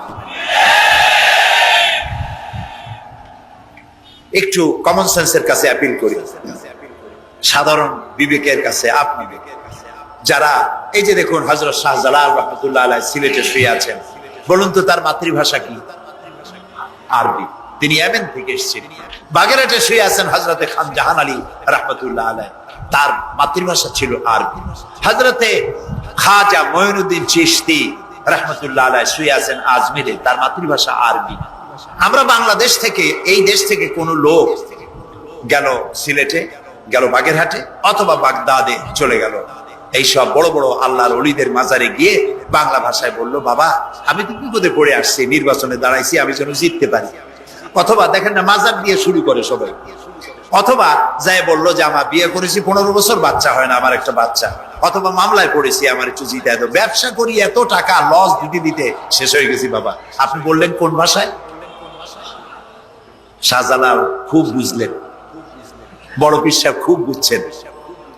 তাহলে আপনার 1 নম্বর ফায়ার মিস হয়ে গেল, মিস ফায়ার। আচ্ছা, 2 নম্বর কথা হলো, যার কাছে আপনি চাইলেন তিনি ওখানে ঘুমন্ত আছেন না চেতনা আছেন, এ ব্যাপারে আপনার কোনো গ্যারান্টি আছে, নিশ্চয়তা আছে? আপনি যখন দোয়া করতেছিলেন তখন উনি চেতনা না ঘুমে? যদি ঘুমায় থাকেন তাহলে 2 নম্বর মিস ফায়ার। আপনি যা চিল্লাইলেন উনি কিছুই শুনলো না।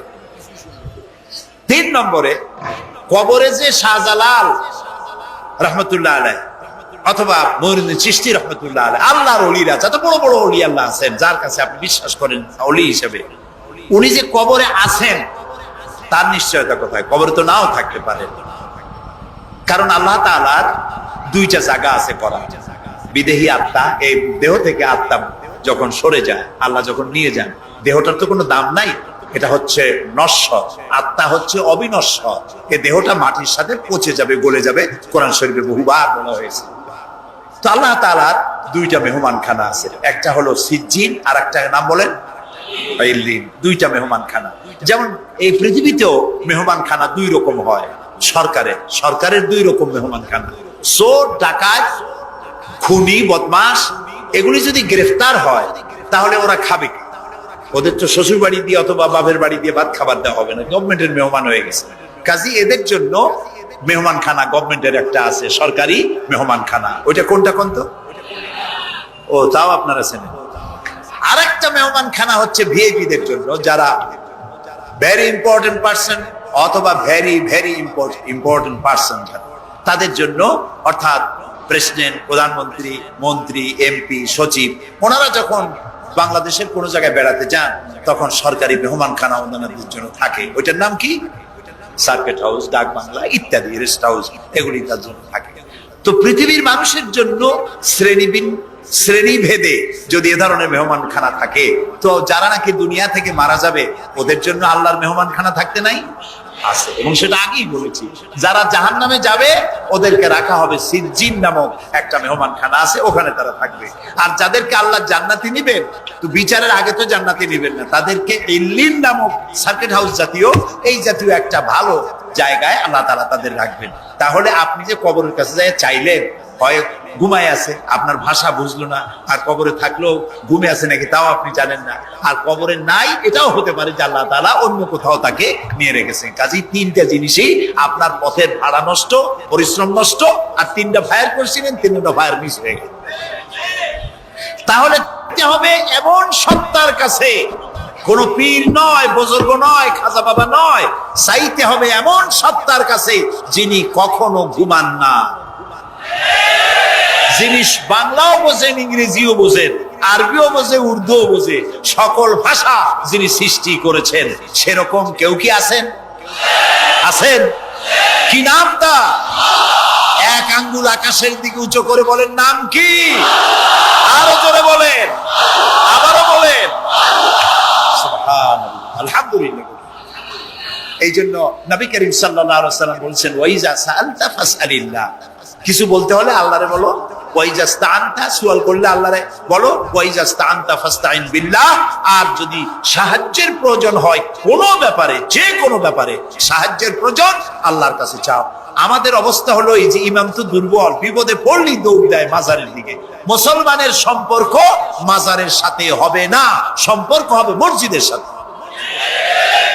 আল্লাহর নবী যখনই বিপদে পড়তেন, মুসিবতে পড়ে যেতেন, সঙ্গে সঙ্গে উজু করে মসজিদে নববীর ভিতরে প্রবেশ করতেন, 2 রাকাত কাজায়ে হাজাতের নামাজ পড়তেন, আল্লাহর দরবারে হাত তুলতেন, চোখের পানি ছেড়ে দিতেন, আল্লাহ রাব্বুল আলামিনের দরবারে মোনাজাত কবুল হয়ে যেত।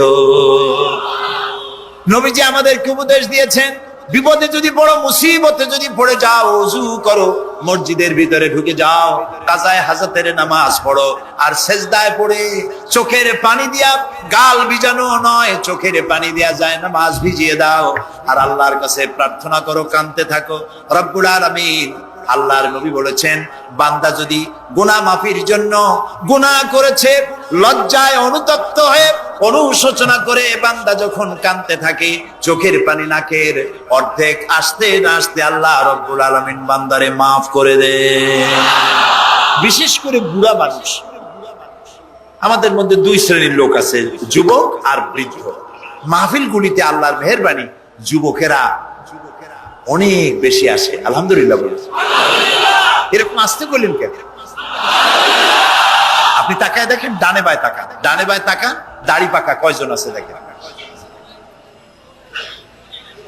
2%, 3% or 5% দাড়ি পাকা হতে পারে, 95% যুবক আর যুবক। সুবহানাল্লাহ, আলহামদুলিল্লাহ। বামপন্থীদের এখানেই কষ্ট, এখানেই কষ্ট। তারা চিন্তা করে এত কষ্ট করিয়া পয়সা করি দিয়া তারপরে কর্মী বানাইলাম, একটা মাহফিলে গিয়া কি একটা সমাবেশ দেখলো, মাহফিলে গেল, আমাদের পুকুরের জিয়ানো মাছগুলি সব ইসলামের পুকুরে চলে গেল। এটা তাদের জন্য হেভি লস।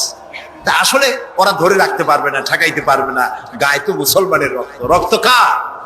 এসব যুবকেরা একটা মুসলিম মায়ের পেটে জন্মগ্রহণ করেছে, একটা মুসলিম পিতার জন্মে আসছে।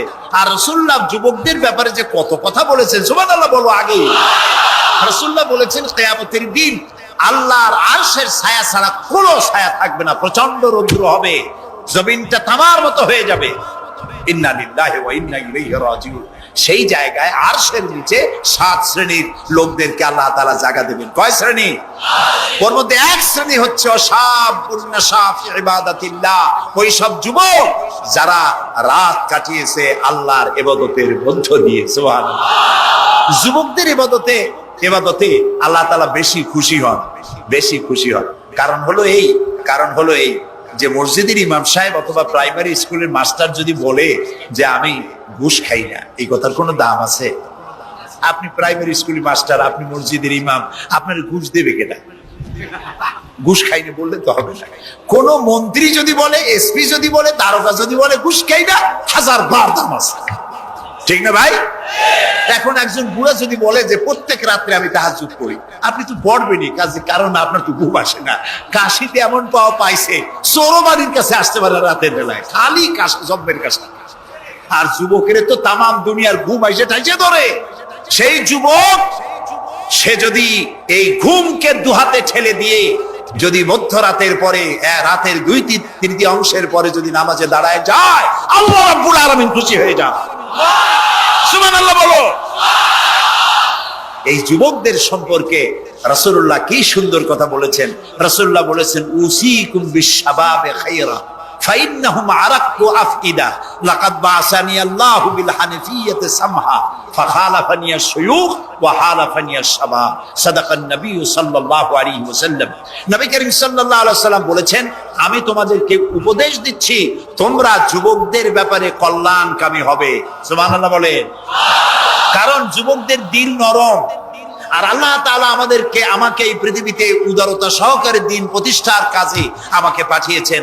আর এই পৃথিবীতে আমার আল্লাহর দেওয়া ইসলাম প্রতিষ্ঠা করার কাজে আমার বিরোধিতা করেছে বুড়োরা আর সহযোগিতা করেছে যুবকেরা। দেখেন না রাসূলুল্লাহর সাথে বিরোধিতা কারা করলো? তাদের বয়স কত? আবু জাহেল, আবু লাহাব, উতবা, সাইবা, মুগিরা, ওলীদ, আবু সুফিয়ান, কুষ্টি সুদ্ধা সকলের বয়স ছিল 40-এর উপরে। আর যারা ঈমান আনলো সর্বপ্রথম তাদের বয়সগুলি রাসূলুল্লাহকে যারা সাহায্য করলেন, হযরতে জুবাইর ইবনুল আওয়াম, আব্দুর রহমান বিন আওফ ইসলাম কবুল করলেন, বয়স তখন 17 বছর। হযরতে আবু বকর ইসলাম কবুল করলেন, বয়স তখন 37 বছর। হযরত ওমর রাদিয়াল্লাহু তাআলা ইসলাম কবুল করলেন, বয়স তখন 26 বছর। হযরত আলী যখন ইসলাম কবুল করেছেন, বয়স তখন মাত্র 8.5 বছর। সব তরুণেরা, যুবকেরা ইসলামের জন্য রক্ত দিয়েছে, যুবকদের রক্তের উপর ইসলাম প্রতিষ্ঠিত হয়েছে। সুবহানাল্লাহ। সেই জন্য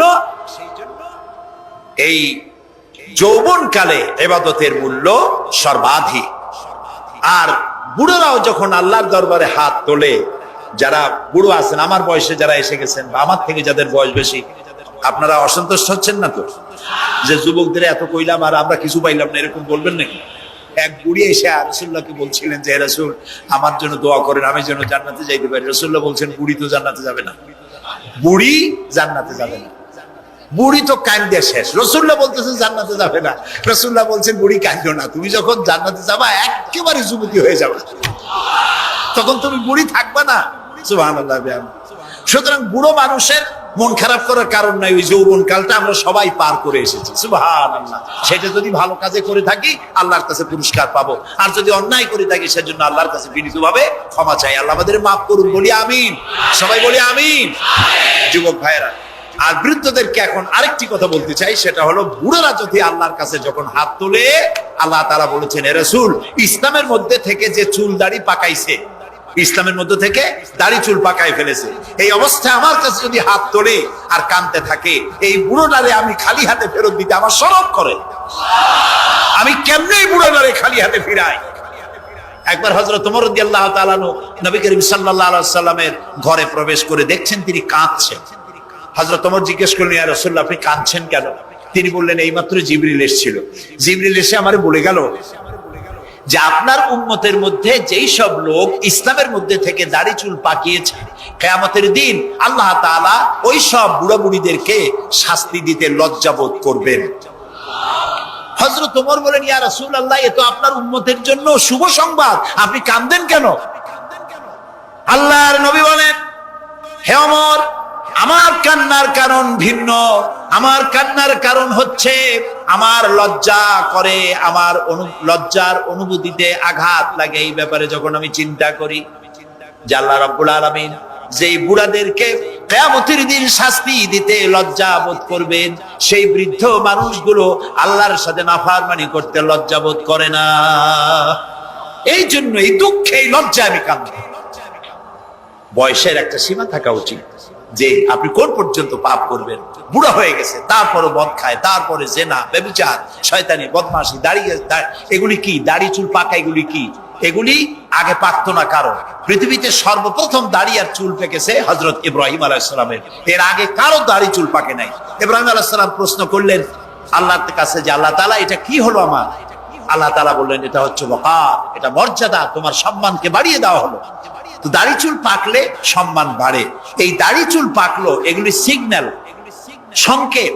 দাড়ি পাকছে, সংকেত দেওয়া হলো তুমি কিন্তু বয়সের প্রান্তে এসেছো। চোখে কম দেখো, আর একটা সিগন্যাল, মৌতের আর একটা সিগন্যাল। খাইয়া হজম করতে পারো না, আর একটা সিগন্যাল। তুমি ঘুমাইতে পারো না, রাতের বেলা ঘুম আসে না, আর একটা সিগন্যাল। দাঁড়াতে পারো না, কোমর ব্যথা করে, আর একটা সিগন্যাল। একটার পর একটা সিগন্যাল আসতেছে, 1 নম্বর, 2 নম্বর, ডেঞ্জার সিগন্যাল নাম্বার 10। তারপরে হুশ হয় না মানুষের। নাউযুবিল্লাহি মিন যালিক। আল্লাহ তাআলা আমাদের হুঁশে আসার তৌফিক দান করুন, আমরা বলি আমিন। প্রিয় ভাই সব, খুব লম্বা করা যাবে না। 2 নম্বরে বলছিলাম আল্লাহর গুণাবলীর উপরে বিশ্বাস। 3 নম্বরে আল্লাহর কুদরত, আল্লাহর ক্ষমতায় বিশ্বাস। আল্লাহরে বিশ্বাস করি, এই কথার দাম নাই। দাম হবে 4টা শর্ত পূরণ করলে। কয়টা শর্ত? 3 নম্বরে আল্লাহর ক্ষমতা। 3 নম্বরে কি? আল্লাহর ক্ষমতা কি? আল্লাহর ক্ষমতা হচ্ছে রাতকে দিন বানান, দিনকে রাত বানান, জীবিতকে মৃত্যু করেন, মৃত্যুর ভিতর থেকে জীবন দান করেন, সাগরকে নগর বানান, নগরকে সাগর বানান। তিনি মরুভূমিতে ঝর্ণা, মরুভূমির ভিতরে পানির প্রস্রবণ চালু করে দিতে পারেন, মরা গাছে ফুল ফুটাই দিতে পারেন। শুধু 2টা অক্ষর কুন বলেন হও, আর সঙ্গে সঙ্গে হয়ে যায়।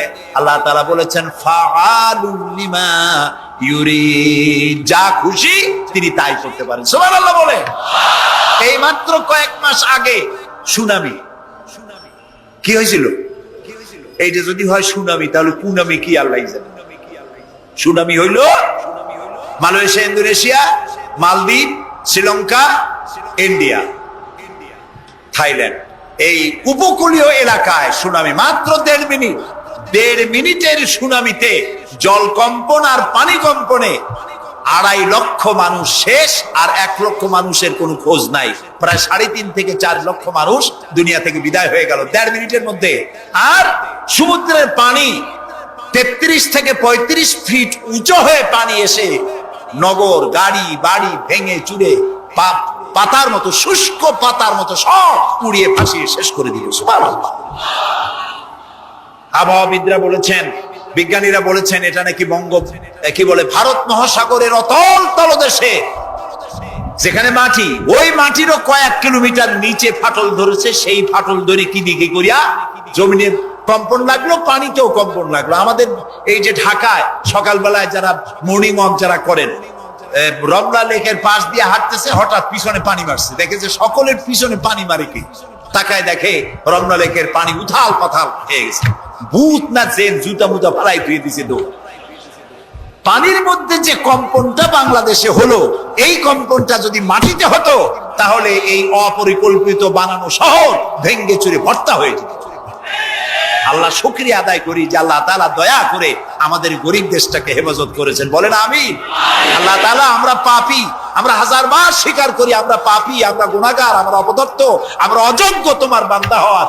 তুমি এই গরিব মুসলমানদের এই দেশটাকে দয়া করে আসমান এবং জমিনি সব বালা ও মুসিবত থেকে হেফাজত করো আল্লাহ তাআলা। প্রিয় ভাই সব, আল্লাহ তাআলার ক্ষমতাকে বিশ্বাস করতে হবে। আর 4 নম্বরে আল্লাহর হুকুম এবং আহকামকে মানতে হবে, আল্লাহর আদেশ আর নিষেধ মানতে হবে, তা না হলে মুসলমান হওয়া যাবে। যা যা আদেশ করেছে, যদি প্রশ্ন করা হয় মুসলমান কারে বলে, তাহলে আমি 1 লাইনে বুঝাই দিই মুসলমান কারে বলে। ব্যাখ্যা দেওয়া যাবে সারা রাত, কিন্তু ব্যাখ্যা দেওয়ার জরুরত নাই। 1 লাইনে বুঝাই দিই মুসলমান কারে বলে। মুসলমান সেই ব্যক্তি, এই কোরআনের মধ্যে আল্লাহ যা যা আদেশ করেছেন সব মানে, আর যা যা নিষেধ করেছেন তার থেকে বিরত থাকে। রাসূলুল্লাহ যা যা আদেশ করেছেন তা মানে, যা যা নিষেধ করেছেন তার থেকে বিরত থাকে। যে ব্যক্তি এটা করে তার নাম মুসলমান। বুঝে আসছে? তার নাম কি? মুসলমান। এই যে কি বলে, আমেরিকায় গত জুমার দিন এক মহিলা ইমামতি করলো মসজিদে, একজন কইলো সুবহানাল্লাহ। এটা সুবহানাল্লাহ কোন কথা? নাউজুবিল্লাহ বলে। কোন জায়গায় কি দোয়া পড়া লাগবে তাও একটু জানিয়ে শুনিয়া তারপরে সেগুলি বলা দরকার। প্রিয় ভাই সব, মহিলারা ইমামতি করতে পারে না, জায়েজ নাই, বিধান নাই। কোরআন হচ্ছে কমপ্লিট, নতুন করে কোনো কথা বান্দার জন্য বলার কোনো দরকার নাই, সব আল্লাহ বলে দিয়েছেন। সুবহানাল্লাহ। আল্লাহ তাআলা এই কোরআনের মধ্যে বলেছেন, আল ইয়াউমা আকমালতু লাকুম দীনাকুম ওয়া আতমামতু আলাইকুম নি'মাতি ওয়া রাদিতু লাকুমুল ইসলাম দীনা। আমি আজ এই ইসলামকে একটি পূর্ণাঙ্গ জীবন ব্যবস্থা হিসেবে কমপ্লিট করে দিলাম এবং এটার উপরে আমি সন্তুষ্ট হলাম। কে বলেছেন? আল্লাহ তাআলা বলেছেন কমপ্লিট, নতুন করে কিছু করার দরকার নেই। আমাকে একজন জিজ্ঞেস করলো যে মেয়ে লোকের পিছনে নামাজ যে পড়া, মেয়ে লোক যে ইমামতি করতে পারবে না, এটা কোরআন শরীফের কোন আয়াতে আছে এবং হাদিসের কোন হাদিসে আছে যে মেয়ে লোক ইমামতি করতে পারবে না? তা আমি বললাম যে আগে আমার এই কথার জবাব দেন, আপনারটা জবাব পরে দিই। আমার কথার জবাব আগে দেন। মাগরিবের নামাজ কয় রাকাত পড়ি ফরজ? 3 রাকাত। 4 রাকাত পড়া যাবে না, এটা কোরআন শরীফের কোন আয়াতে আছে, কোন হাদিসে আছে? ফজরের নামাজ ফরজ কয় রাকাত? 3 রাকাত পড়া যাবে না, অথবা 4 রাকাতও পড়া যাবে না, এটা কোন হাদিসে আছে, কোন আয়াতে আছে? কয় যে কোনো জায়গায় নেই। তা বললাম উঠাও, কোনো জায়গায় নেই। রাসূলুল্লাহ ইবাদতের যে নমুনা দেখিয়েছেন, যেভাবে করেছেন, তিনি 2 রাকাত ফজরের নামাজ 2 রাকাত পড়েছেন, আল্লাহ বলে দিয়েছেন ওইটাই ফরজ, পরে 1 রাকাত বেশি পড়া যাবে না। 3 রাকাত মাগরিব, 1 রাকাত বাড়ানো যাবে না। জোহর সব দিন জোহর পড়ি 4 রাকাত ফরজ, আর জোহরের ওই নামাজটি জুমার দিনে কয় রাকাত পড়ি? 2 রাকাত ফরজ পড়ি। এই কনসেশন কে করলো? না, আল্লাহ করেননি। এই কনসেশন করেছেন মুহাম্মদ রাসূলুল্লাহ সাল্লাল্লাহু আলাইহি ওয়াসাল্লাম। ইবাদত রাসূলুল্লাহ যদি 2 রাকাত পড়েন, 2 রাকাত পড়াই ফরজ। যদি ইবাদতের যে সব নমুনা তিনি দেখাইছেন, তার থেকে ইবাদতের নতুন কোন নমুনা দেখাবার কোনো সুযোগ নাই। মহিলাদের আল্লাহ পাক এই পৃথিবীতে একজন মেয়ে লোককে নবী বানান নাই, বানিয়েছেন? যদি মহিলাদের ইমামতি জায়েজ থাকবে, তাহলে নবী করিম সাল্লাল্লাহু আলাইহি সাল্লামের জামানায় না হোক, অন্তত তার ইন্তেকালের পরে তার স্ত্রী আমাদের মা হযরত আয়েশা সিদ্দিকা রাদিয়াল্লাহু তাআলা আনহা এবং খাতুনে জান্নাত হযরত ফাতেমা রাদিয়াল্লাহু তাআলা আনহা মসজিদে নববীতে অন্তত একদিনের জন্য হলেও জুমার নামাজের ইমামতি করার চান্স পেতেন। সুতরাং ইসলামে নাই, ইতিহাসে নাই। এগুলি হচ্ছে ইসলামের বিরুদ্ধে পরিচালিত যত ষড়যন্ত্র বর্তমান যুগে শুরু হয়েছে, এটাও তার আরেকটি ষড়যন্ত্র ইসলামের বিরুদ্ধে। প্রিয় ভাই সব, এই জন্য আমাদের মনে রাখতে হবে, নতুন কোনো কথা আমরা মানি না। কোরআন এবং হাদিসের মধ্যে আল্লাহ তাআলা সব কমপ্লিট করে দিয়েছে, সুবহানাল্লাহ বিহামদি। এই জন্য আল্লাহর হুকুম এবং আহকামকে মানা, এই 4টি কাজ, এই 4টি শর্ত যদি পরিপূর্ণ করতে পারি, তাহলে আমরা পুরোপুরি মুসলমান। মিথ্যা কথা বলা যাবে না, ওজনে কম দেওয়া যাবে না, খাদ্যে ভেজাল দেওয়া যাবে না, মদ জুয়ার কাছে যাওয়া যাবে না, জিনা ব্যভিচারের কাছে যাওয়া যাবে না। সকল ব্যাপারে আমাদেরকে ঐক্যবদ্ধ থাকতে হবে ইসলামের উপরে। আমরা বলি আলহামদুলিল্লাহ। প্রিয় ভাই সব, আজকে আমাদেরকে, আমি আর লম্বা করতে চাই না, অন্তত এতটুকুন যেন আল্লাহ আমাদেরকে আমল করার তৌফিক দেন। আমরা বলি আমিন, সবাই বলি আমিন। এজন্য চাই আমাদের দেশে আমরা যেন এই দেশটিকে, পৃথিবীর প্রত্যেকটি মুসলিম দেশের আশেপাশে আরো অনেক মুসলিম দেশ আছে, আর আমাদের ভৌগোলিক অবস্থানটা এমন যে আমাদের আশেপাশে অনেক বড় বন্ধুরা এত বড় আমাদেরকে মহব্বত করেন, কাটা তার দিয়ে বেড়া দিতেছে, তারা আমাদেরকে সাংঘাতিক ভালোবাসে, আমাদের সাথে কোলাকুলি করে, কিন্তু মাঝখানে একটা বড় মাদার কাছে আছে। কথা বুঝতে পেরেছেন? এই জমিনে বাস করতে হলে সম্মান নিয়ে, ইজ্জত নিয়ে, স্বাধীনতা নিয়ে যদি বাঁচতে হয়, তাহলে এখানে একটি আদর্শিক বাঁধের প্রয়োজন। ওরা কাটা তারের বেড়া দিয়েছে, আমরা আদর্শের বেড়া দেব। সেই আদর্শের নাম হলো ইসলাম, কেবলমাত্র ইসলাম, একমাত্র ইসলাম। এবং এই আদর্শ সকলের জন্য, কারণ ইসলাম তো আমার একার না। ইসলাম কি আমার একা? আপনাদের একা? ইসলাম কার? আল্লাহর। জোরে বলেন, ইসলাম কার? অনেকে প্রশ্ন করেন যে ইসলাম যে আপনারা ইসলাম করেন, ইসলাম যদি পৃথিবীতে আসে, যদি বাংলাদেশে কায়েম হয়, তাহলে হিন্দু, খ্রিস্টান, বৌদ্ধ ওদের কি হবে? তা আমি বলি, দেখেন, মায়ের চাইতে খালার মহব্বত বেশি হওয়া এটা খুব সুলক্ষণ না। এটা কি লক্ষণ? এটা একটা কুলক্ষণ। হিন্দু কার? জবাব দেন, হিন্দু কার? খ্রিস্টান কার? বৌদ্ধ কার? ইহুদি কার? আমরা কার? আর এই কোরআনটা আল্লাহ তাআলা। কই যে তা ঠিক, কিন্তু কোরআন তো 1400 বছরের পুরানা। এই পুরানা জিনিস দিয়া এই বিজ্ঞানের যুগে এটা চলবে কেমনে? কেমনে আমরা একসাথে থাকবো? বলি ভাই, সূর্যটা কতদিনের পুরাতন কন্ত দেখি? কয় তা তো কোটি কোটি বছরের পুরানা। তো কোটি কোটি বছরের পুরানা সূর্য আগের মতো তাপ দেয় না ঠান্ডা ঠান্ডা ভিজে ভিজে লাগে? কয় যে না, তাপ দেয় তো ঠিক মতো। তো তাপ যদি ঠিক মতো দেয়, সেই তাপ কি শুধু মুসলমানে পায় না হিন্দুরাও পায়? ডাবের পানি যখন আমরা খাই, মুসলমানের মুখে মিষ্টি লাগে, আর হিন্দুরা যখন ডাব খায় তিতের চোটে গাল কানের কাছে যায় না? সবাই সমানভাবে পায় বলেন? তাহলে কোটি কোটি বছরের পুরানা সূর্য জাতি, ধর্ম, দল, মত নির্বিশেষে বিশ্বব্যাপী যদি তার কল্যাণময়িতা, যদি তার কল্যাণ করতে পারে, তাপ দিতে পারে, আলো দিতে পারে সমভাবে, তাহলে মাত্র 1500 বছর আগের সূর্যের তুলনায় একেবারেই টাটকা। কোরআন শরীফ মাত্র 1500 বছর আগে এই কোরআন শরীফ দিয়ে যদি আইন তৈরি হয় তাহলে হিন্দুর কোনো অসুবিধা হওয়ার কথা, খ্রিস্টানের, মেয়ে লোকের, পুরুষের কারো কোনো অসুবিধা হবে? হতে পারি না, যেহেতু এই কথাগুলি কার? আল্লাহ তাআলার কথা। দেখুন, কোরআন যদি মানা হয়, যেখানে মানবেন সেখানে শান্তি, যেখানে মানবেন না সেখানে অশান্তি। আল্লাহ তাআলা এই কোরআন বোঝার তৌফিক আমাদেরকে দান করুন। আমরা বলি আমিন। কোরআন এইভাবে এই সামান্য সময় বোঝানো সম্ভব না, সেই জন্য আমি আপনাদেরকে উপদেশ দেওয়ার মতো আমি এরকম ধৃষ্টতা দেখাবো না। আমি পরামর্শ দিতে চাই আপনাদেরকে, যে সেটা হচ্ছে কোরআন বোঝার জন্য তাফসীর পড়বেন। কি পড়বেন কন্ত? যেই তাফসীরটা পড়লে পরে ইসলাম বুঝবেন, নিজেকে বুঝবেন, নিজের দায়িত্বের অনুভূতি বুঝবেন, সেই তাফসীরটার নাম তাফহিমুল কোরআন। বলেন তো নামটা কি? আর একবার বলেন।